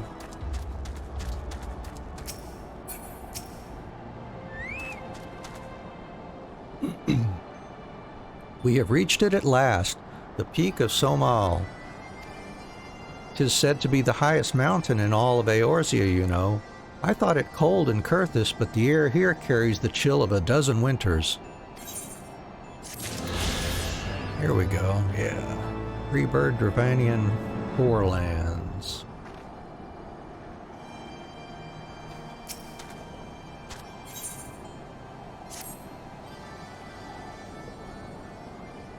Now that we have scaled the mountain, there remains the problem of finding Hraesvelgr himself.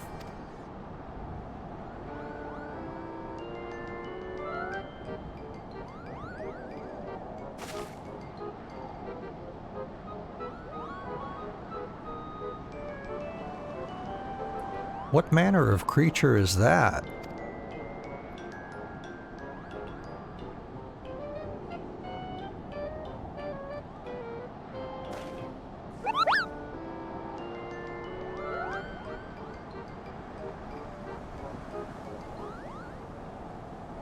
Anne, do my eyes deceive me, or was that a Moogle? I believe it was a Moogle. It was my understanding that they only dwelled within the Twelves Wood. I certainly never expected to see one in the Churning Mists.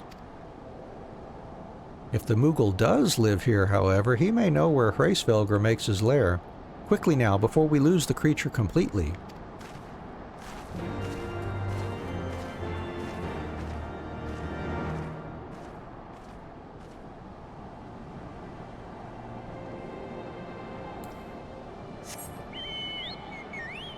Oh yeah, we better attune here. Tag the chocobo, or at least the porter here.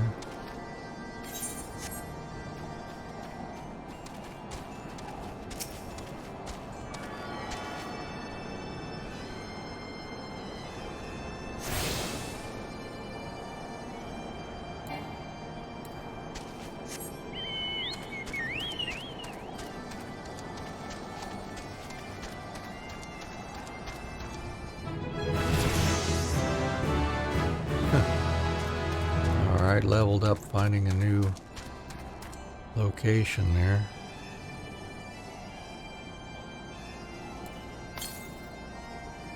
And we're near ether current too. Ah, he's gone. And we must widen our search.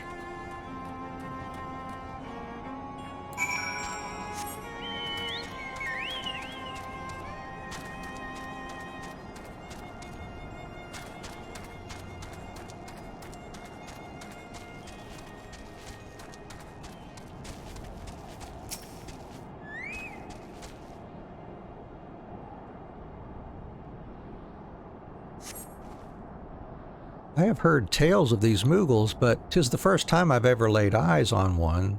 They are rather adorable, aren't they? What? Why do you stare at me so? Can I not find a creature adorable? My heart is not truly made of ice.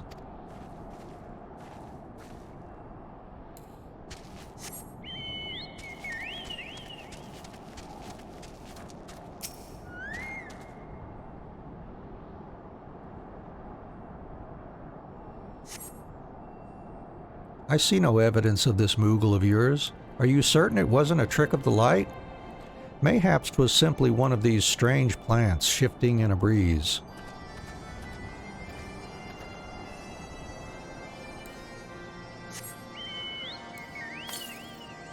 Northeast. Okay.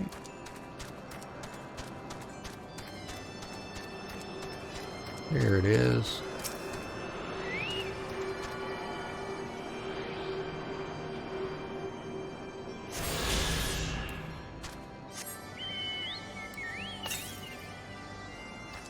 Next one's quite a ways off.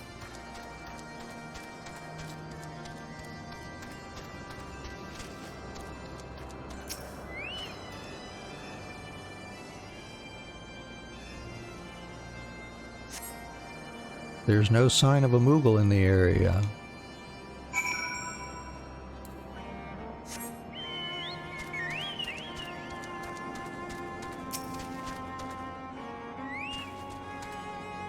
I'm sure I glimpsed the Moogle fleeing in this direction. Could he be concealing himself with magic?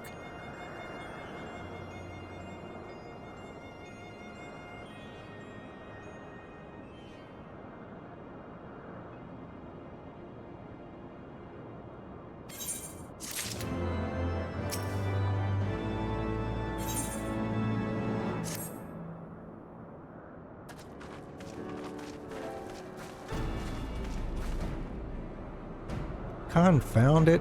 Could we but enlist the aid of one of the local Moogles, I am certain Hraesvelgr would not elude us for long. Though the eye enables me to sense the presence of dragons, I can only identify nidhogg's with any certainty. We could wander the mists for days and not know if we were any closer to his brood brother. And those are days we cannot well afford to squander. Shall we divide our forces then? Lady Assail, might I ask you to question any dragons whom you judge it safe to approach?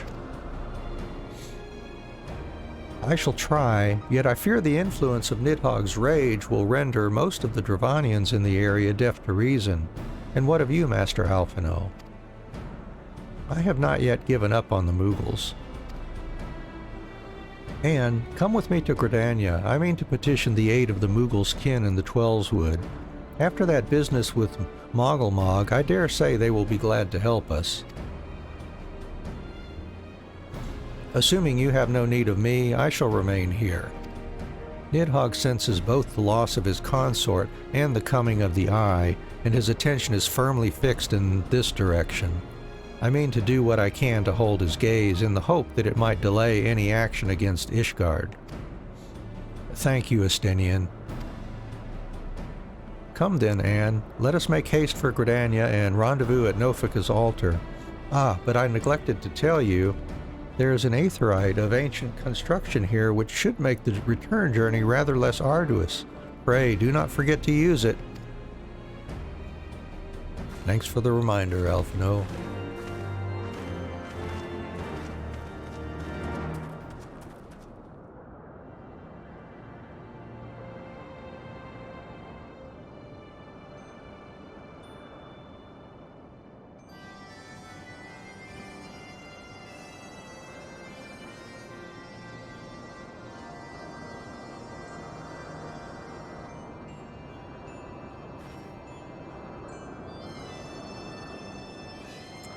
Alright, so off to Gridania.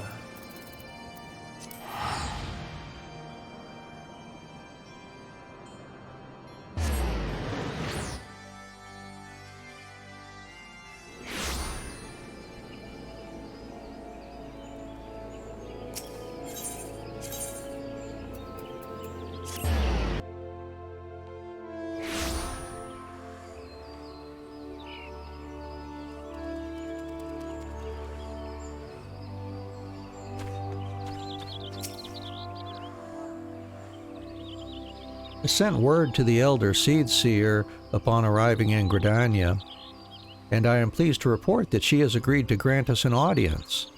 If anyone can help us to contact the Twelveswood Moogles, it is she. We are expected at the Lotus Stand. I trust you are familiar with the conjurer stationed at its entrance? Yeah, the not-so-silent conjurer. The elder Seedseer awaits you. Pray, follow me.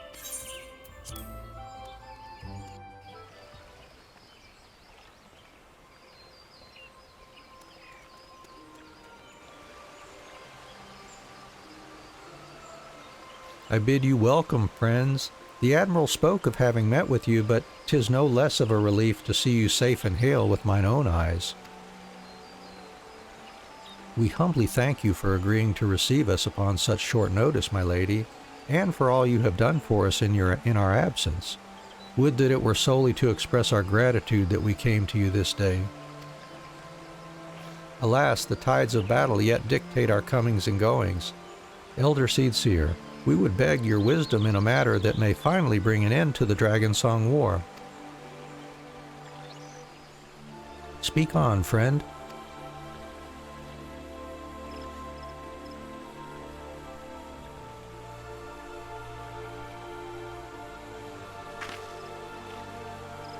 I see, so you seek a means to contact these Moogles of the Churning Mists. Kupopo, I say, Kupo.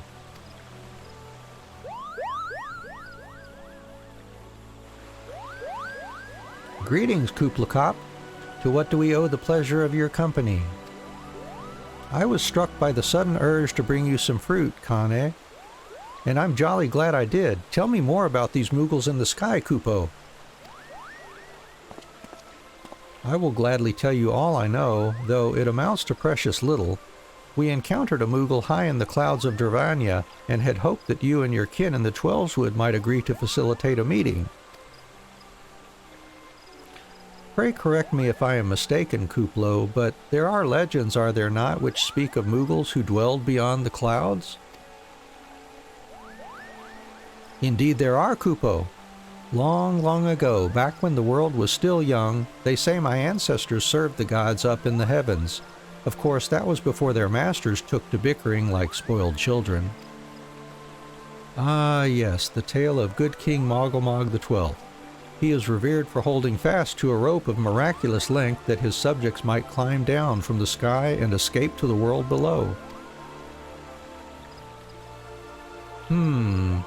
Ignoring the more fanciful aspects of the tale, it may well be that Kuplo's ancestors hailed from the churning mists.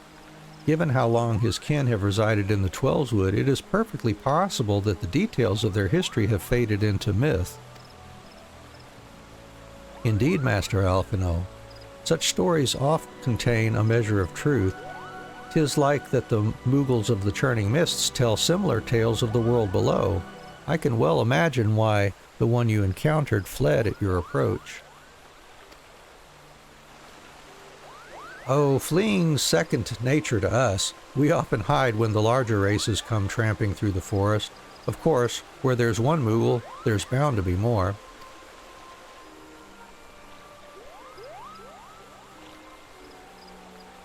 Which is why I've decided to take a trip to the clouds, Kupo. They surely won't be afraid to talk to me. I was hoping you might say that, Master Kuplo. Will you accompany us then?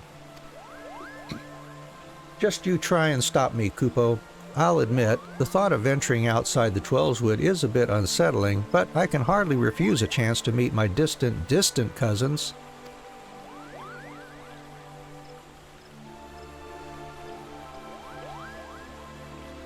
If you will have me, I too will accompany you on this venture and lend my voice to your cause as an ambassador of Gridania.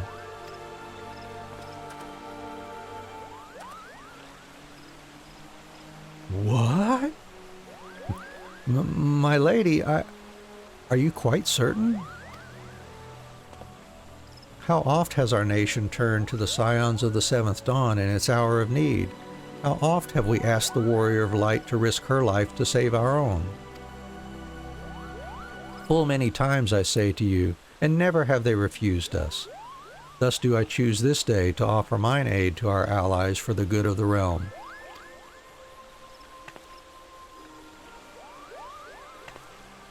Is this not just?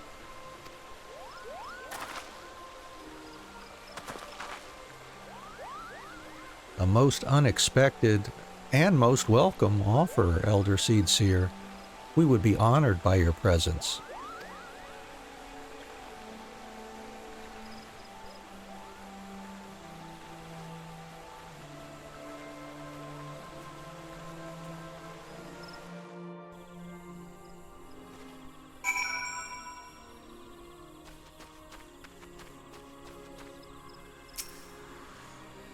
Pray, return to the summit and inform our companions of these developments.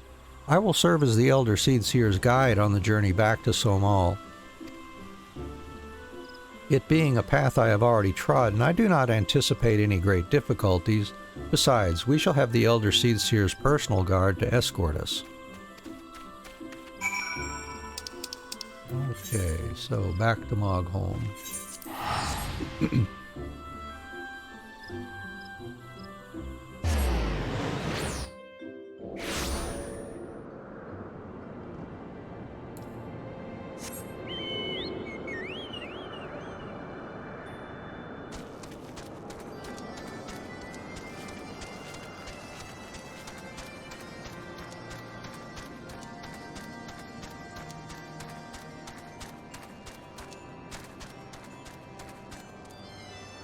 Yo, Estinien, what's been happening since we've been gone?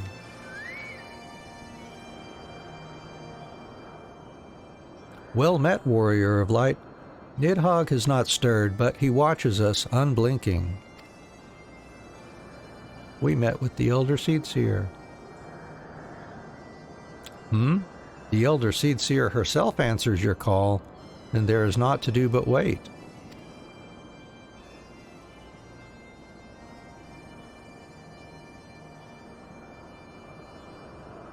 They are here, Anne. Greetings, my friends. I am happy to report that our journey was mercifully uneventful, devoid as the road was of Dravanians. 'Twould seem the dragons have abandoned Somal for the churning mists. Elder Seedseer, may I present to you Sir Estinien, Ishgard's Azure Dragoon. 'Tis an honor to meet you, Sir Estinien. I have heard many tales of your order's extraordinary skill and courage.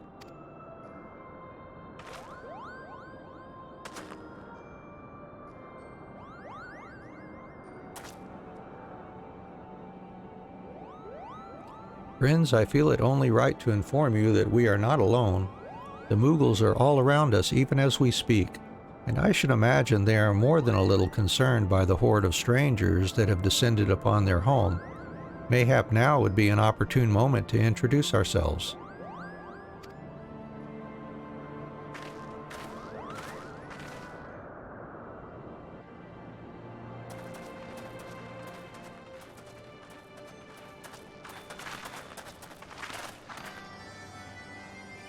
This should serve.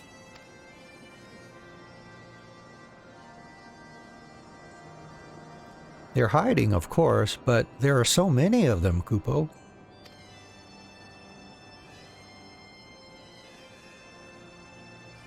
I am Kan Sena. My companions and I have braved the long road from the Twelveswood to share words with you. On this, the occasion of our first meeting, we bring an offering of light and wind.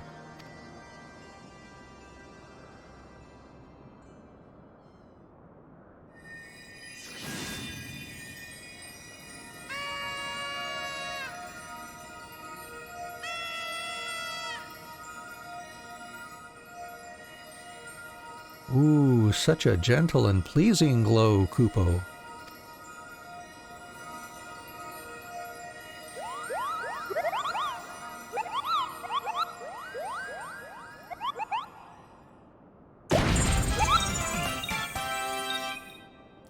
I am Moglin, the chieftain of this Moogle clan.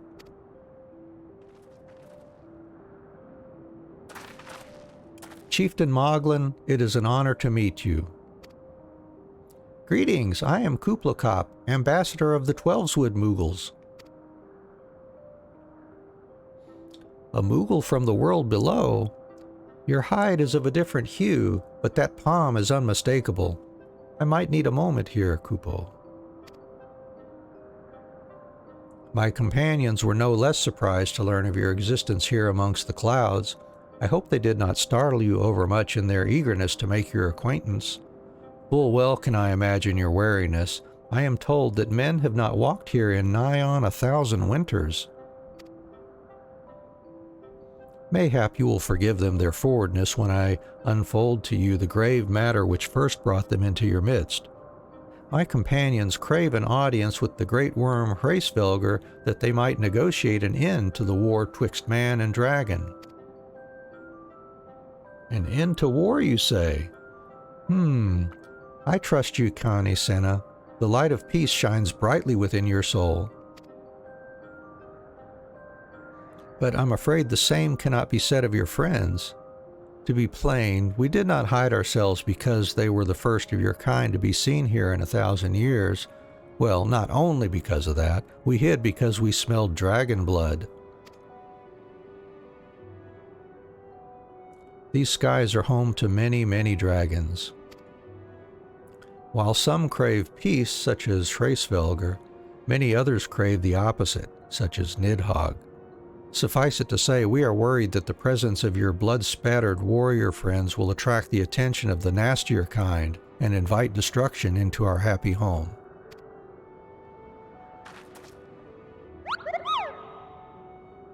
Now just a moment, chieftain. Anne here may have doled out the odd thrashing or two, but it's always been for a really good reason. She is a champion of the Twelveswood Moogles, and I'll not hear her good name slandered. Now, Ambassador, let's not ruffle each other's fur. I shall of course take your testimony into consideration. If I may, chieftain, there is little room for trust twixt strangers. Might we not take this opportunity to learn more of each other?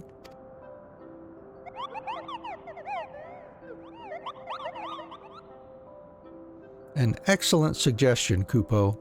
In the interests of fostering friendship and keeping an eye on you, I extend to you the hospitality of Mogholm. Prove yourselves worthy of our assistance, and it will be yours. I shall be watching, Kupo.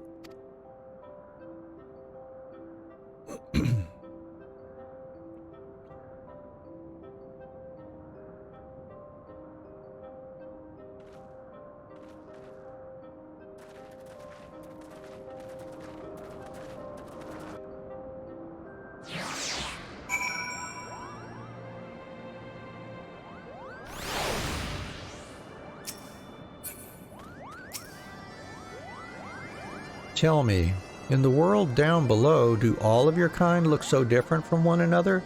It must be terribly disconcerting. What was it Kupla Kop called you again? Anne? Huh, your names are as odd as your appearance. Have you ever considered a nice Moogle name? Moglin is taken, by the way, Kupo. As are Moghan, Mogmug, and Mogwin. These being the names of the 3 wise Moogles who will administer the momentous challenges that I have devised to measure your worth. I call them the Trials of Trustworthiness. Undertake these trials and we shall soon see whether or not you are worthy of our aid. Okay. And those are eye level 133 weapons, so we should be getting equipment updates now.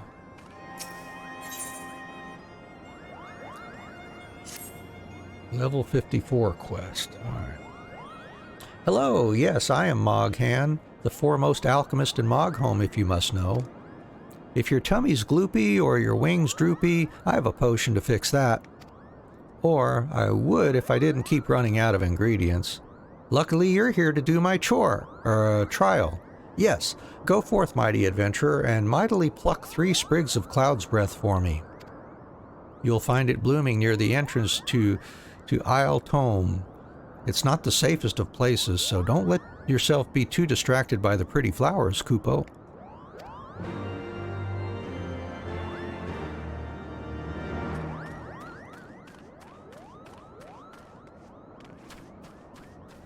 And trial number 2.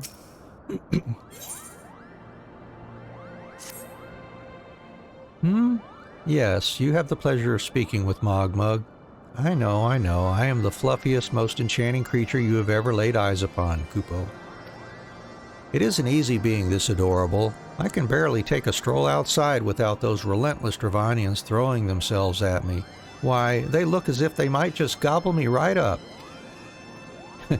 Yeah, probably, literally. In any case, fleeing their overbearing adulation is growing a bit tiresome. Your trial, madam, is this. Find these ardent archosaurs and slap some manners into them, Kupo. Perhaps a firm smack on the snout will teach them to appreciate my charm from afar.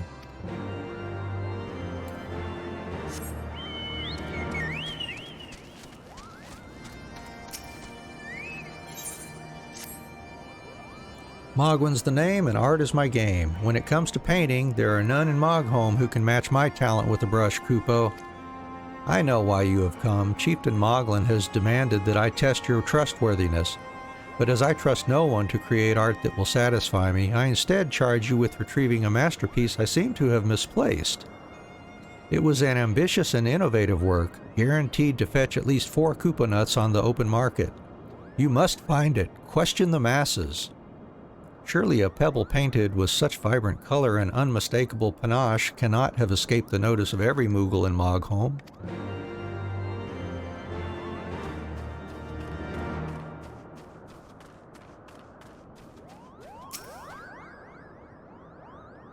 Mogwin is missing his masterpiece, Kupo. Oh, you mean that paint-smeared mess of a pebble?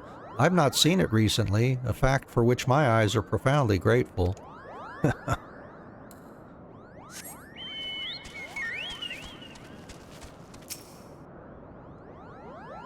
Those crazy Moogles. Maestro Mogwin has misplaced his masterpiece, Kupo. Oh, happy day! If I am the swifter in finding it, I will soon have a genuine Mogwin for the price of a little perspiration. Honestly, who has 4 Koopa nuts just lying about to spend on such luxuries?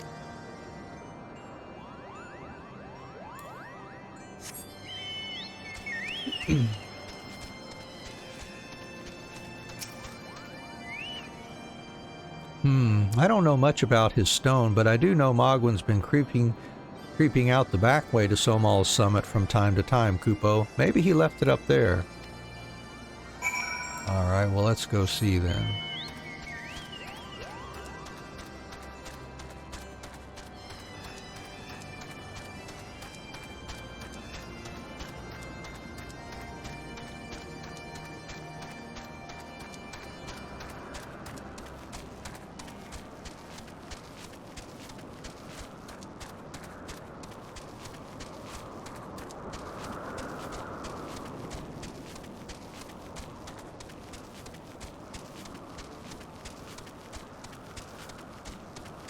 Oops, I guess I needed to talk to this guy down here first. Alright. Here we go. Geronimo! Well, what did you find out, Kupo?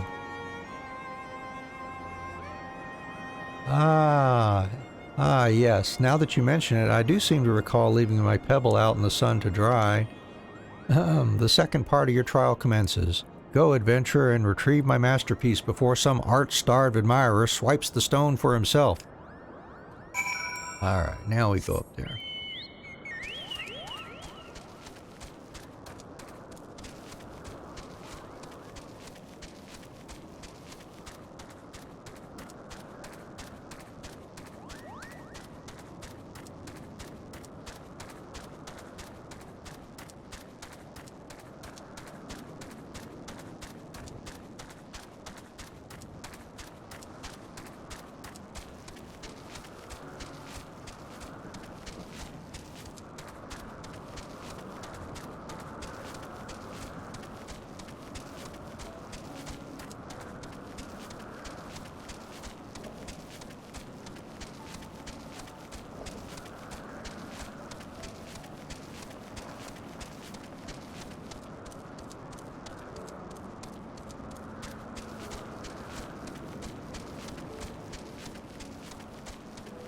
Hello, painted stone.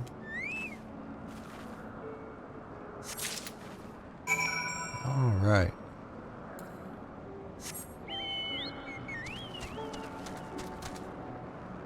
Down we go. Ooh.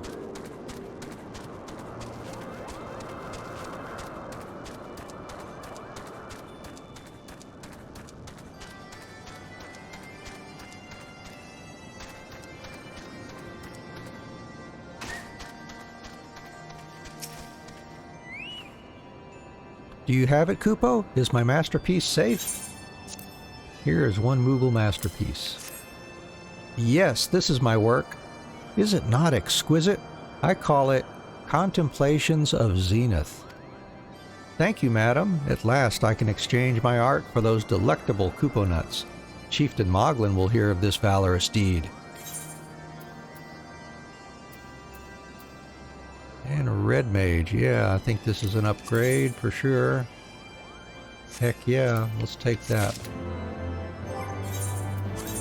Update our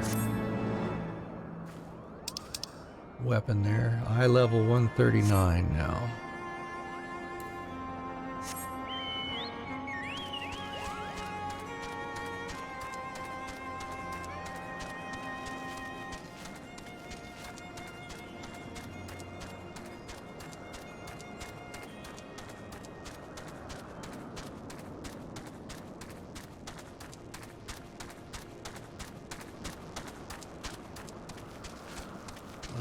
Now we've got to defeat Archosaurs and obtain sprigs of Cloud's Breath.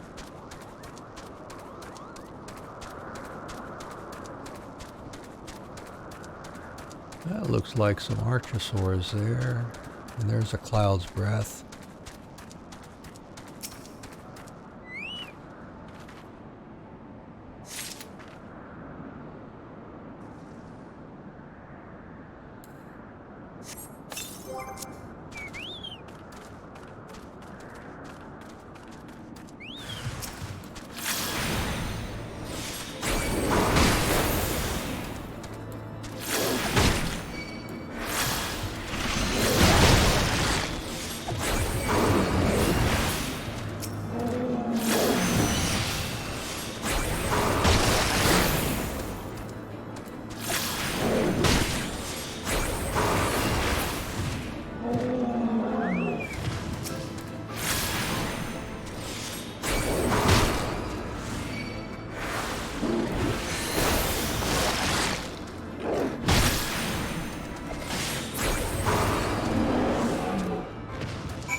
And so, oh, there's another Cloud's Breath.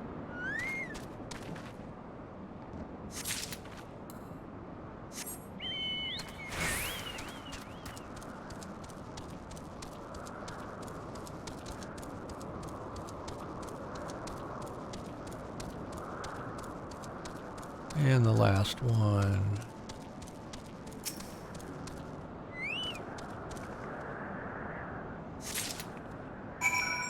Alrighty, finish some trials here. Yeah, Made in USA review. Yeah, the good question. I've played almost all of them, or at least all the numbered ones for the most part. Well, I've got what was released in North America, the old Final Fantasy 1 and 2, I think, which, what did they do? Did they renumber it to like 4 and 5 or something like that? I forget. But whatever the earliest was there, I've played through them at least once. But I haven't played 15 yet. I've got that, and I have the Final Fantasy 7 remake, but I haven't played that one yet either. I've got them sitting there in my queue, but been doing other things. I've focused mostly on Final Fantasy 14 in recent years, though I do like all the other ones. I really enjoyed 12, for example. Played let's see, my very first Final Fantasy was Final Fantasy 8, actually. Back around 2000, I picked up my first PlayStation and bought Final Fantasy 8. Yeah, there was an ad on TV, I remember, for Final Fantasy 8, and I thought, oh man, that looks kind of interesting, because I've always been a computer nerd who's into games and stuff, and had always imagined what it would be like to play these kinds of games on computer, and didn't think too much about it. Oh yeah, FF7, definitely. That was probably the next one I got once I figured out what Final Fantasy was all about, of course. 8 being the latest at the time. Then I saw there was 7, so I bought that one as well and played that through several times now, actually. So yeah, it is pretty cool. Final Fantasy in general is probably one of my favorite, if not my favorite, franchise. I do enjoy playing other franchises as well. Do you have a particular franchise that you prefer?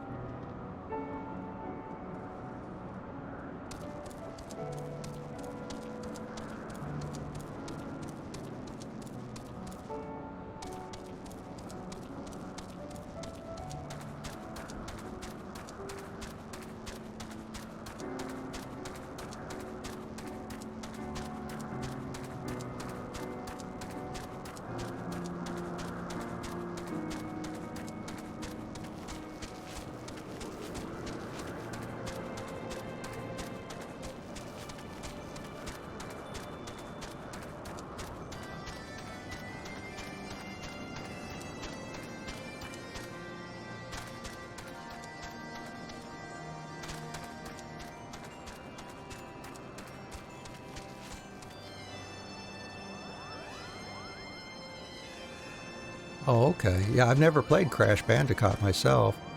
I guess I'm more into the RPG stuff like Final Fantasy and love Star Ocean. That series is another favorite of mine. I guess in recent years, maybe I've gotten more into the Tales of series, you know, Tales of Symphonia, Vesperia, Berseria, you know, and Cilia, the Cilia series. Let's see. Any others?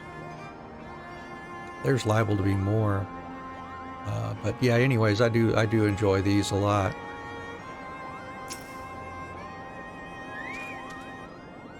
You were able to humble my Dravanian devotees? Wonderful. You are as capable as I am, captivating Kupo. Still, my precious perfection does not excuse those louts from pursuing me so mercilessly, their tongues lolling and bellies rumbling. The Dravanians and their ilk have much to learn about acceptable acts of admiration. And no weapons here for us. Well, we do have a black mage, but they're not level 54. They might be. Can't remember. Yeah, they must be, since it's... Yeah, we'll take that. Oh yeah, Elder Scrolls. I'm glad you did mention that. Right, yeah. I dabbled with Morrowind, but never completed it. I did complete Oblivion, and Skyrim I've played a few times as well. I jumped into the Elder Scrolls Online briefly, but never really pursued that one much. Let's see. That would be it. That's all I've really done with Elder Scrolls. But yeah, those are fun. Oh, and Dragon Age too, now that you mentioned those kinds of games. Yeah, I do like Dragon Age a lot. I've played through those. Yeah, all of which I'll probably stream at some point. You know, this is just such a passion of mine, just sitting back, relaxing, and enjoying these games.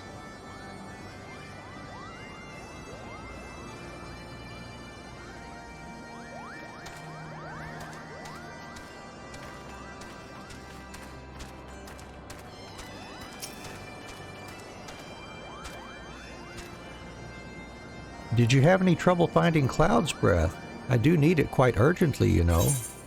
Why, yes, I did find 3. Oh yes, these are perfect, Kupo. Now I have the main ingredient for my palm tonic. Speaking of which, how are you feeling, miss? Should you ever feel your palm losing its bounce, and I'm your Moogle, Kupo.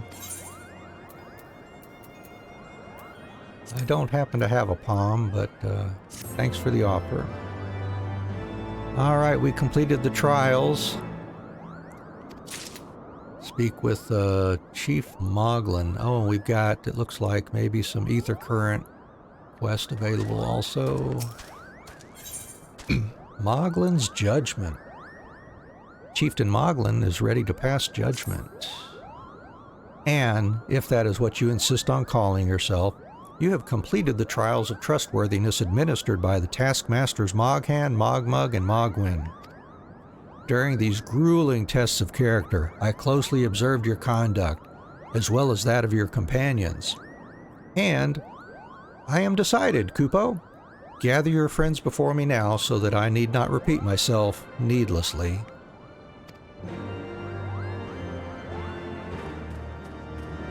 Let's see what this one is here. Yeah, good.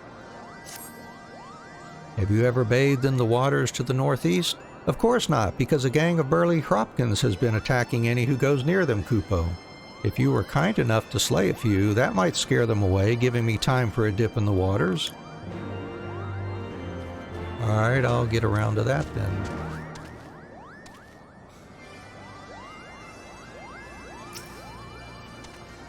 Are these trials over then? My tasks have been little more than household chores.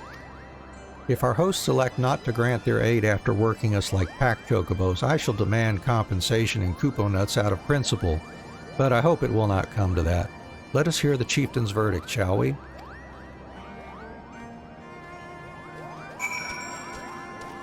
And what say you, Sir Estinien? How go your trials, Warrior of Light?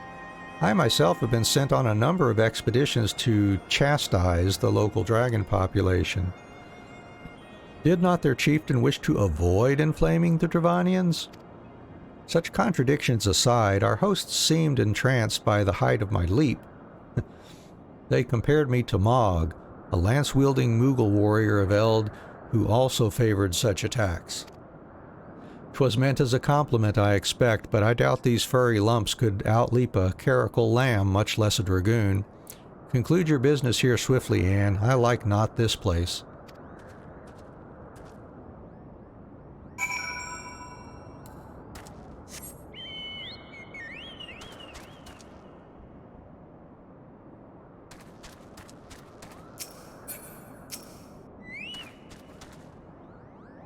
Standing here in Mogholm, my thoughts turn inevitably to the legend of good King Moggelmog XII and his seat in the heavens. Like most, I thought it no more than a myth, a story for younglings that grew with the telling, but with every passing moment, I become more certain that we have discovered the origin of the tale. Full eager am I to hear what the chieftain has to say.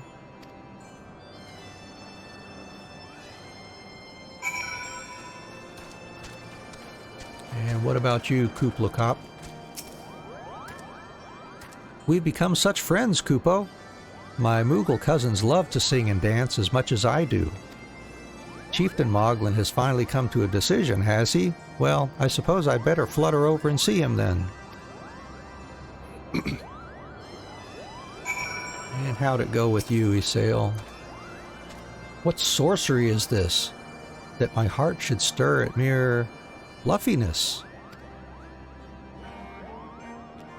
And no matter, what is it? Chieftain Moglin has made his decision? Well, let us not keep him waiting then. Oh, Isael's got a softer side.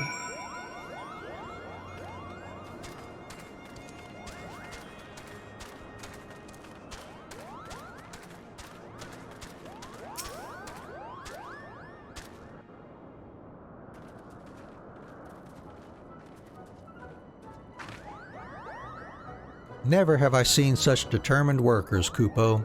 It would have taken us moons to complete all those dreary chores and niggling errands.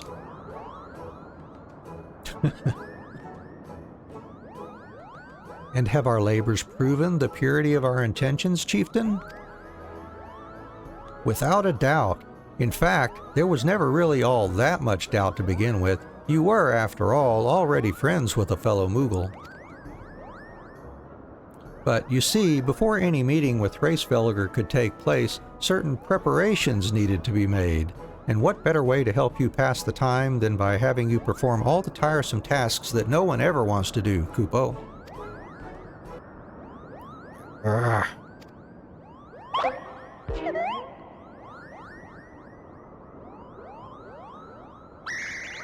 Oh dear, the horn! Bring out the horn, quickly now!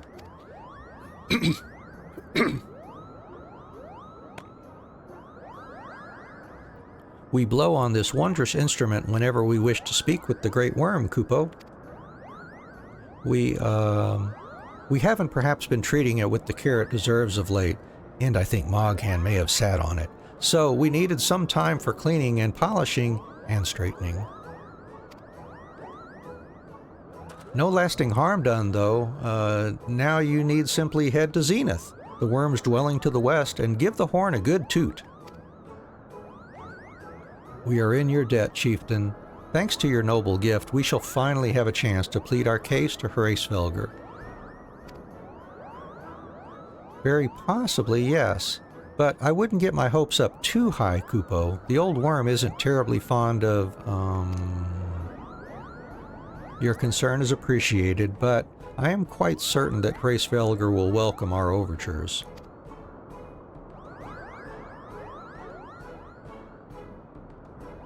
Should we ever arrive at his lair, come, we have squandered enough time already.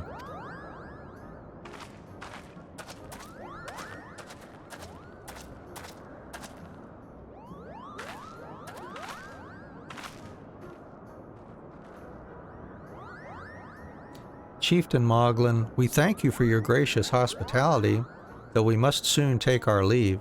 I pray that we may continue to nurture the shoots of this new-sprung friendship twixt earth and sky. Of course, Kupo. Visit us whenever you wish. Consider Moghome your home amongst the clouds. All right.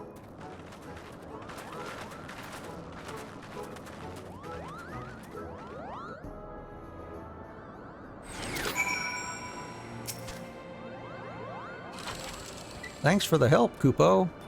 I doubt I would ever have found time for all those rotten chores. Hey, it wasn't my idea. If the chieftain had spent a little less time sitting about and a little more time chieftaning, things would never have gotten so messy in the first place. And he was the one who sat on the horn, by the way. But now, all the errands are done, and the horn is fixed, so all's well that ends well, eh, Kupo?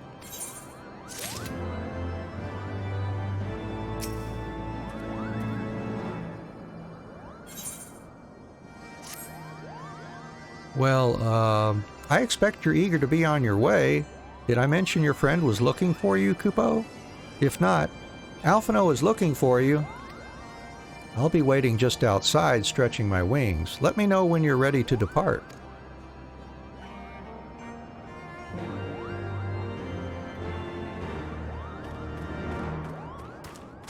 All right.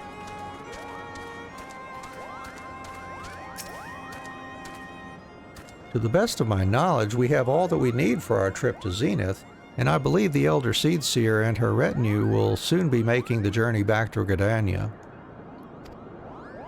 It would be remiss of us, I think, not to convey our gratitude to them prior to going our separate ways, shall we?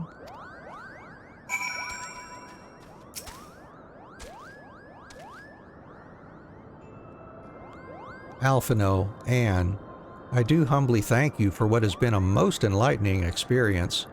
Were it not for your pioneering spirit, the existence of these Moogles might never have been revealed to us. 'Tis we who should be thankful, Elder Seedseer. Were it not for your timely diplomacy, they would never have chosen to reveal themselves at all. And 'twas your presence, Kublai Kop, that ultimately won us their trust. It must have taken great courage to leave the sanctuary of the Twelveswood, and we are exceedingly glad that you did. It was my pleasure, Kupo. I've made so many new friends and have so many fantastic tales to tell my kinsmoogles back home. And it is to our home that we must now return. May you ever walk in the light of the crystal, my friends.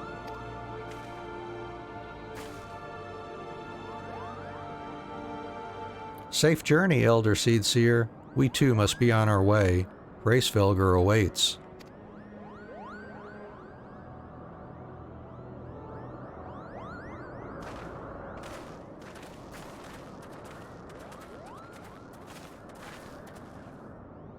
Warrior of Light, pray attend closely to your companion, Sir Estinien. Beneath that stoical facade, a storm of anguish seethes unseen. Okay.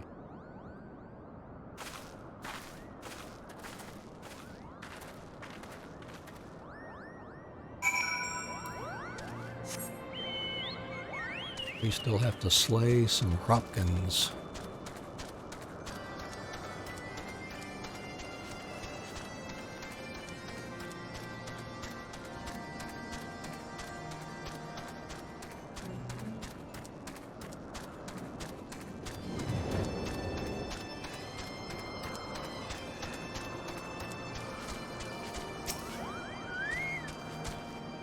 Have you said your goodbyes and dabbed away your tears, Kupo?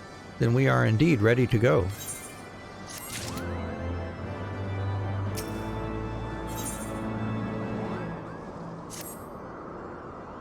As Chieftain Moglin already explained, the shiny instrument we gave you is the best means of grabbing Hraesvelgr's attention. I'll come along and show you the way to Zenith. That's the big palace where you need to blow the horn. First things first, though, we need to make for Asa. Oh, and watch out for rampaging dragons. Maybe that should have been the first thing, Kupo.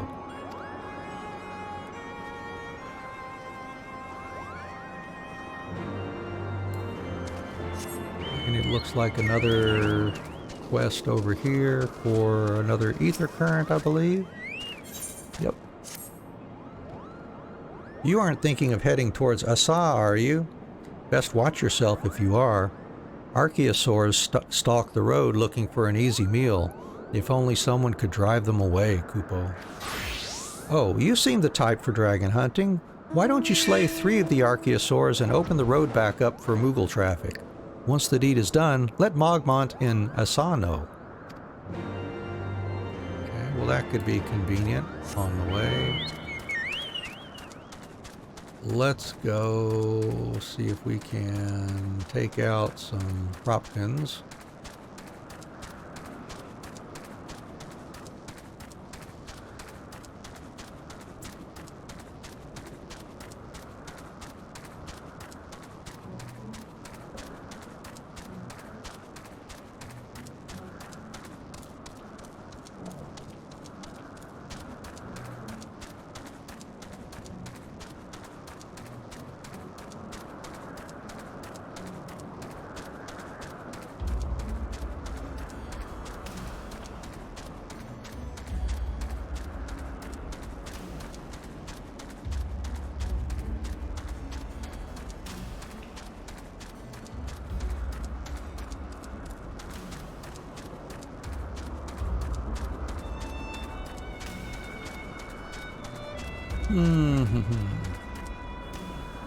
There's some archaeosaurs in that bait. Oh, okay, well that could be interesting.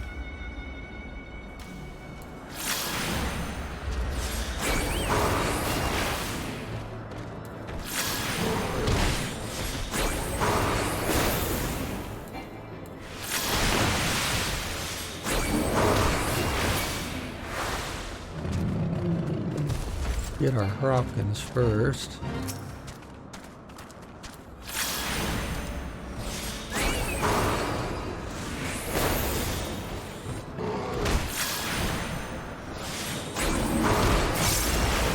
We'll level sync here and see if we can just take out these archaeosaurs.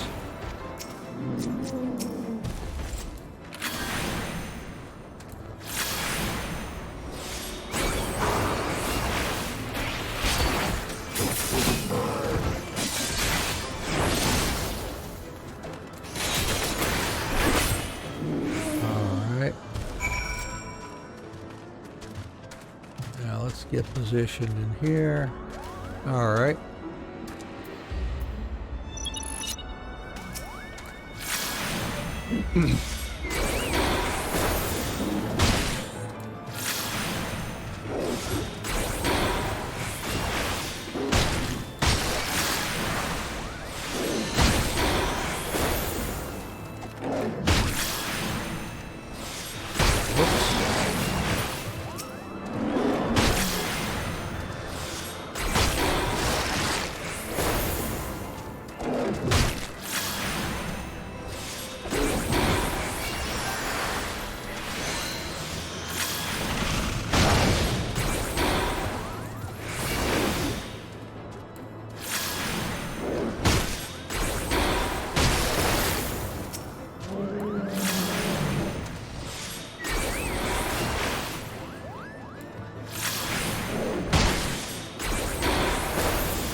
Well, that'll take care of those.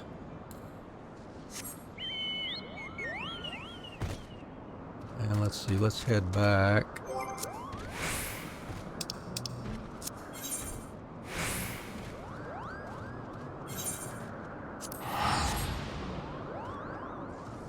I'll get those knocked out.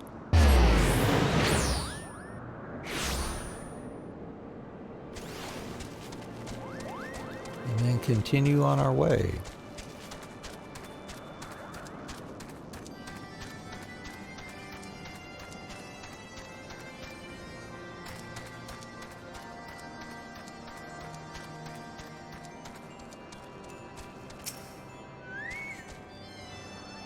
Many thanks, brave adventurer. Finally, I can enjoy a bath without the smell of raw dragonfish assaulting my senses. Say, a dip in the waters might serve to freshen you up as well, Hoopo.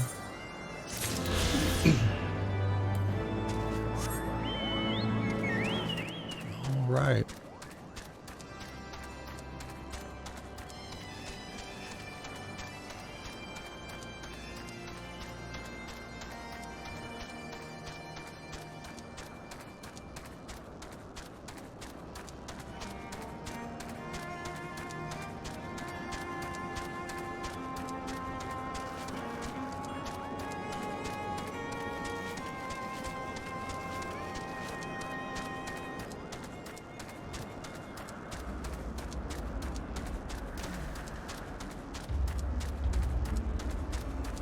Alright, so let's look for stuff we need to take care of here along the way.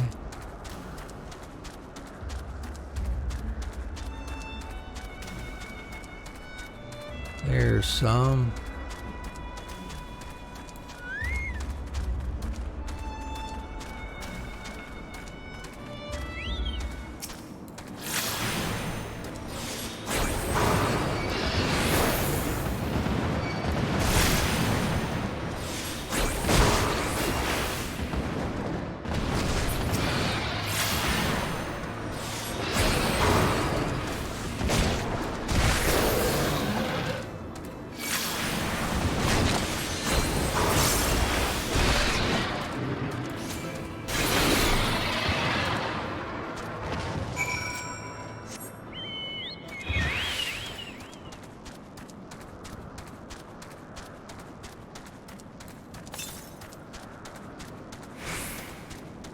ether current to the north. We'll be coming up close to that one.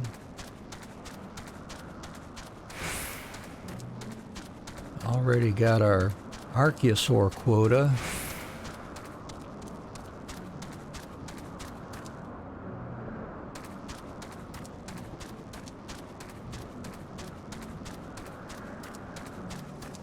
So I guess we'll be getting that northern one later.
Alright, there is a chocobo stone here.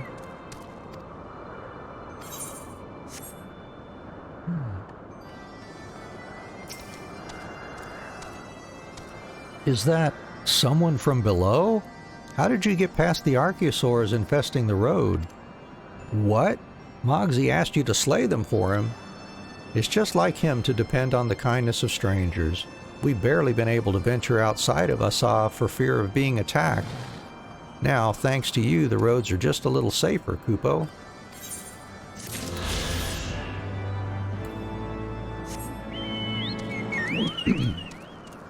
Ah, there's another ether current.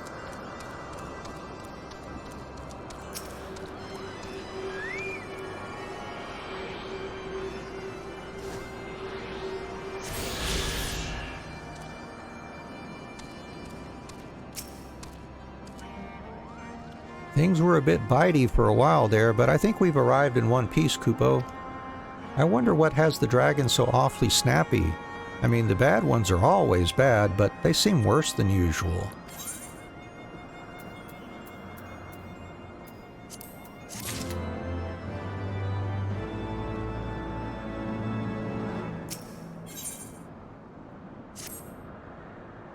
We may have a small problem, Kupo. When the winds are high like this, Hraesvelgr invariably abandons his lofty perch and heads to the lands below to hunt. If you tried blowing the horn now, I doubt he'd hear it. I suggest we stop at the clearing up ahead and rest until the wind dies down.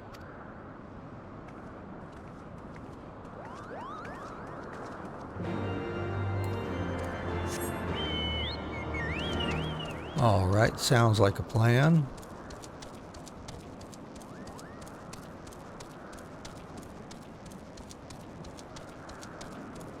Let's see. Here we go. That's convenient. Turn your back on me so I can sneak around.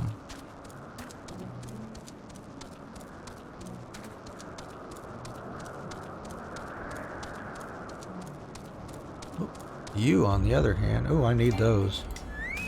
All right, well, let's see. Let's head over here.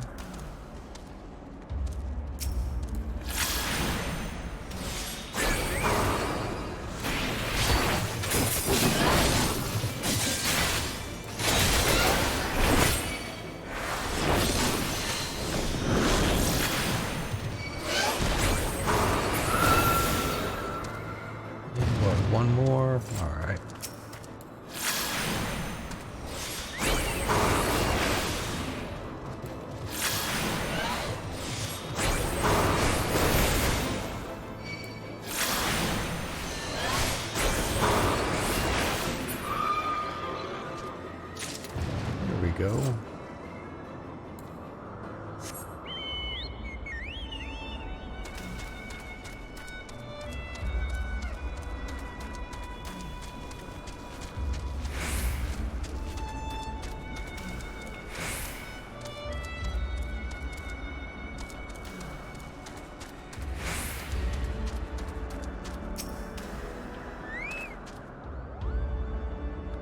This should do nicely, Kupo. The winds will likely have died down by tomorrow, but until then, we might as well make ourselves comfortable. If we must interrupt our journey so close to its end, I suppose this place is as good as any. And mayhap a brief respite from the hardships of the road will help to clear our minds in readiness for the coming parley. Very well then, I believe a campfire is in order. Leave the gathering of fuel to me. I acquired a keen nose for firewood during my time in the frozen wastes of Kurthus. Clear our minds? 'Tis Master Alphinaud whose mind needs clearing. The thought of meeting a great worm in the flesh has befuddled the boy. Did you see him stroll away as if these ruins were not crawling with deadly beasts? Follow him, Anne, and see that the wildlife does not make a meal of our young friend. We will have the camp ready by the time you return.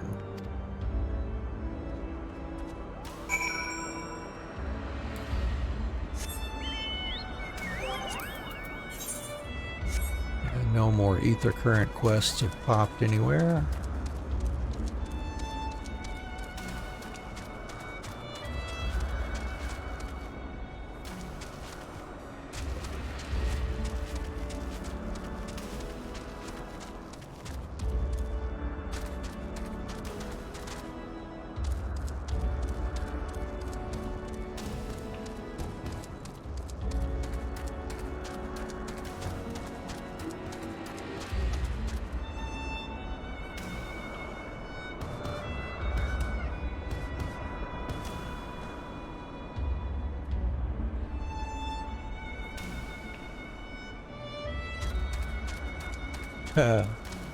That fate I was in the middle of finished up. 93 flame seals for that one. A little bit of experience.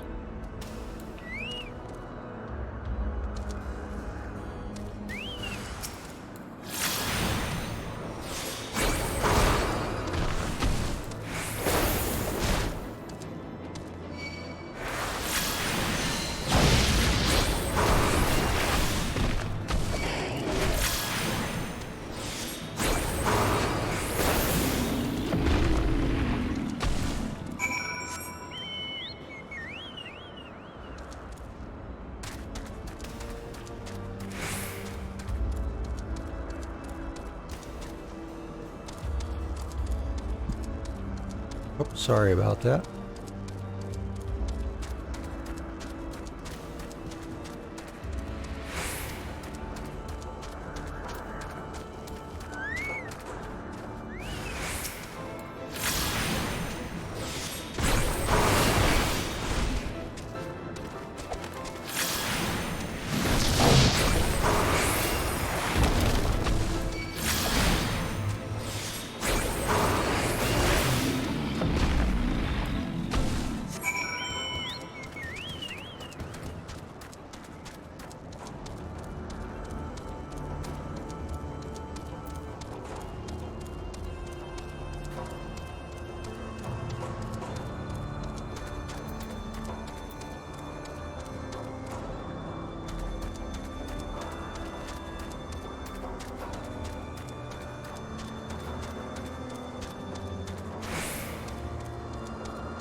I see I was right to worry about the boy's safety. Once Alphinaud returns with the wood, we can see about supper. The Ice Queen has filled a pot with what looked like stew ingredients ready for the fire.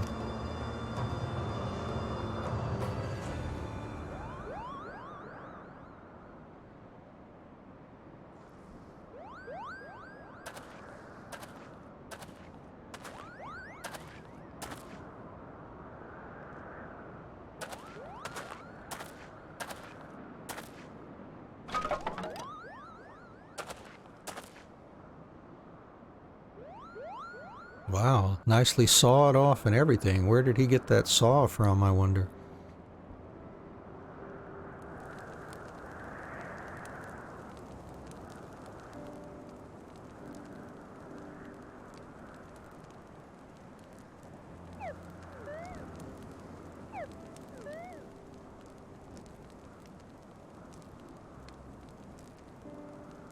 Few things compare to the simple pleasure of sitting beside a crackling campfire of one's own making. Ha, so speaks the great explorer. Until recently, you wouldn't have recognized firewood if it came with kindling and a flint. 'Tis well you instructed me so patiently then. But yes, left to my own devices, I would have been compelled to signal to assail with a pile of damp leaves.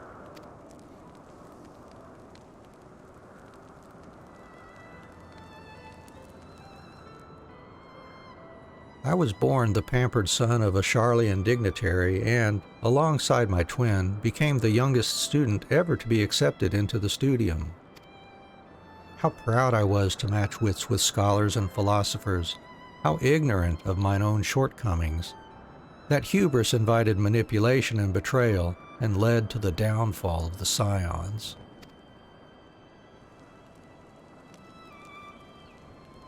We, all of us, are guilty of similar ignorance. How many men lay down their lives, never knowing what it is that they fight for, never questioning that which they have been taught to believe?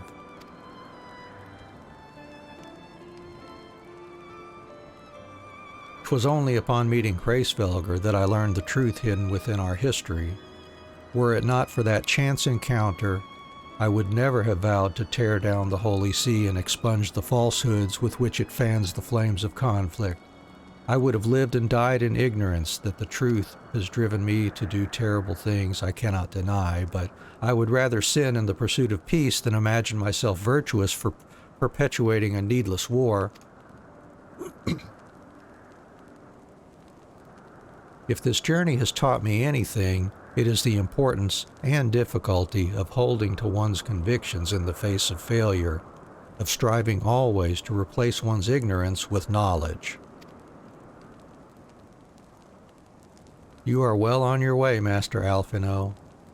At your age, I was but a fool swinging a spear, with scarcely a thought in my head. Even now I struggle to acknowledge the misconceptions under which I have labored.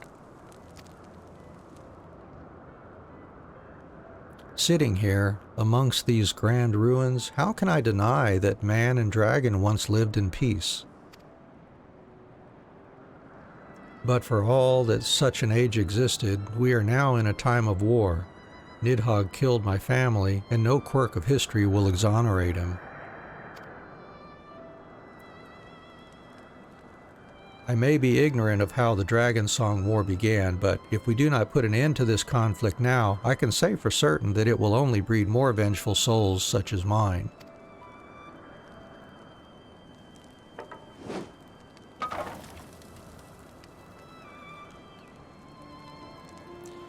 In my hands resides the power to vanquish a great worm.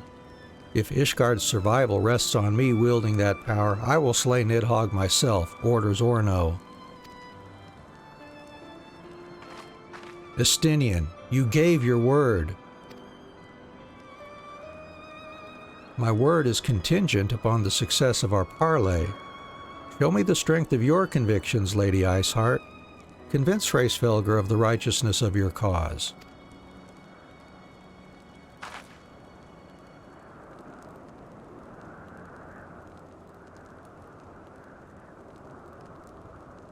Doubt not but that I shall, Dragoon. Well, wind's willing, we shall have our answers on the morrow. Let us sleep now and face our fate with the rising of the sun.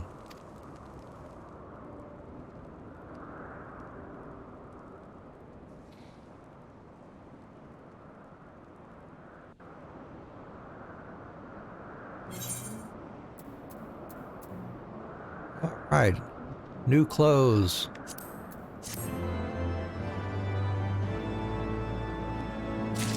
Finally start replacing our ironworks gear, it looks like.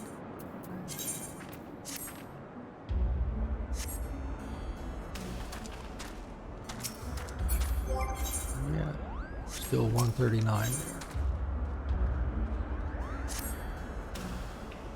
The campfire was so cozy, I must have fallen asleep, Pupo. But do you feel how the winds have shifted? They will have borne Hraesvelgr back to the skies above Zenith, I'm sure of it. This is your chance to climb to the highest floor of the palace and summon him with a toot on that shiny horn. So, I'll be heading back now if it's all the same to you. Good luck, Kupo. It was nice knowing you.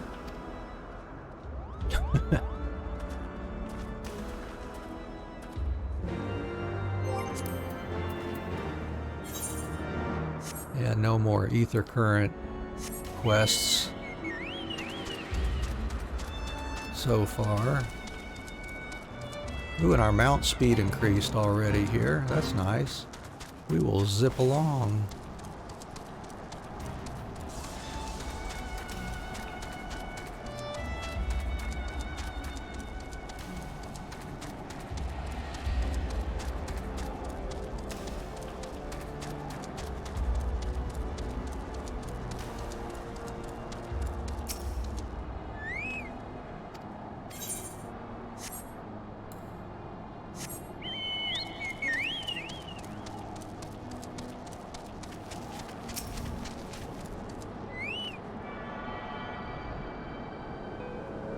Alright, so here we are in Zenith. And we're gonna end the stream here today. We'll pick back up tomorrow. Tomorrow morning, Sunday, 6:30 a.m. Eastern time here in the US. We'll continue on and see if we can get through this zone and on to the next with any luck. So anyways, appreciate you joining us today. Thanks for hanging out with us, and check us out tomorrow if you've got the spare time. We'd certainly love to have you. Take care of yourself now. Bye-bye.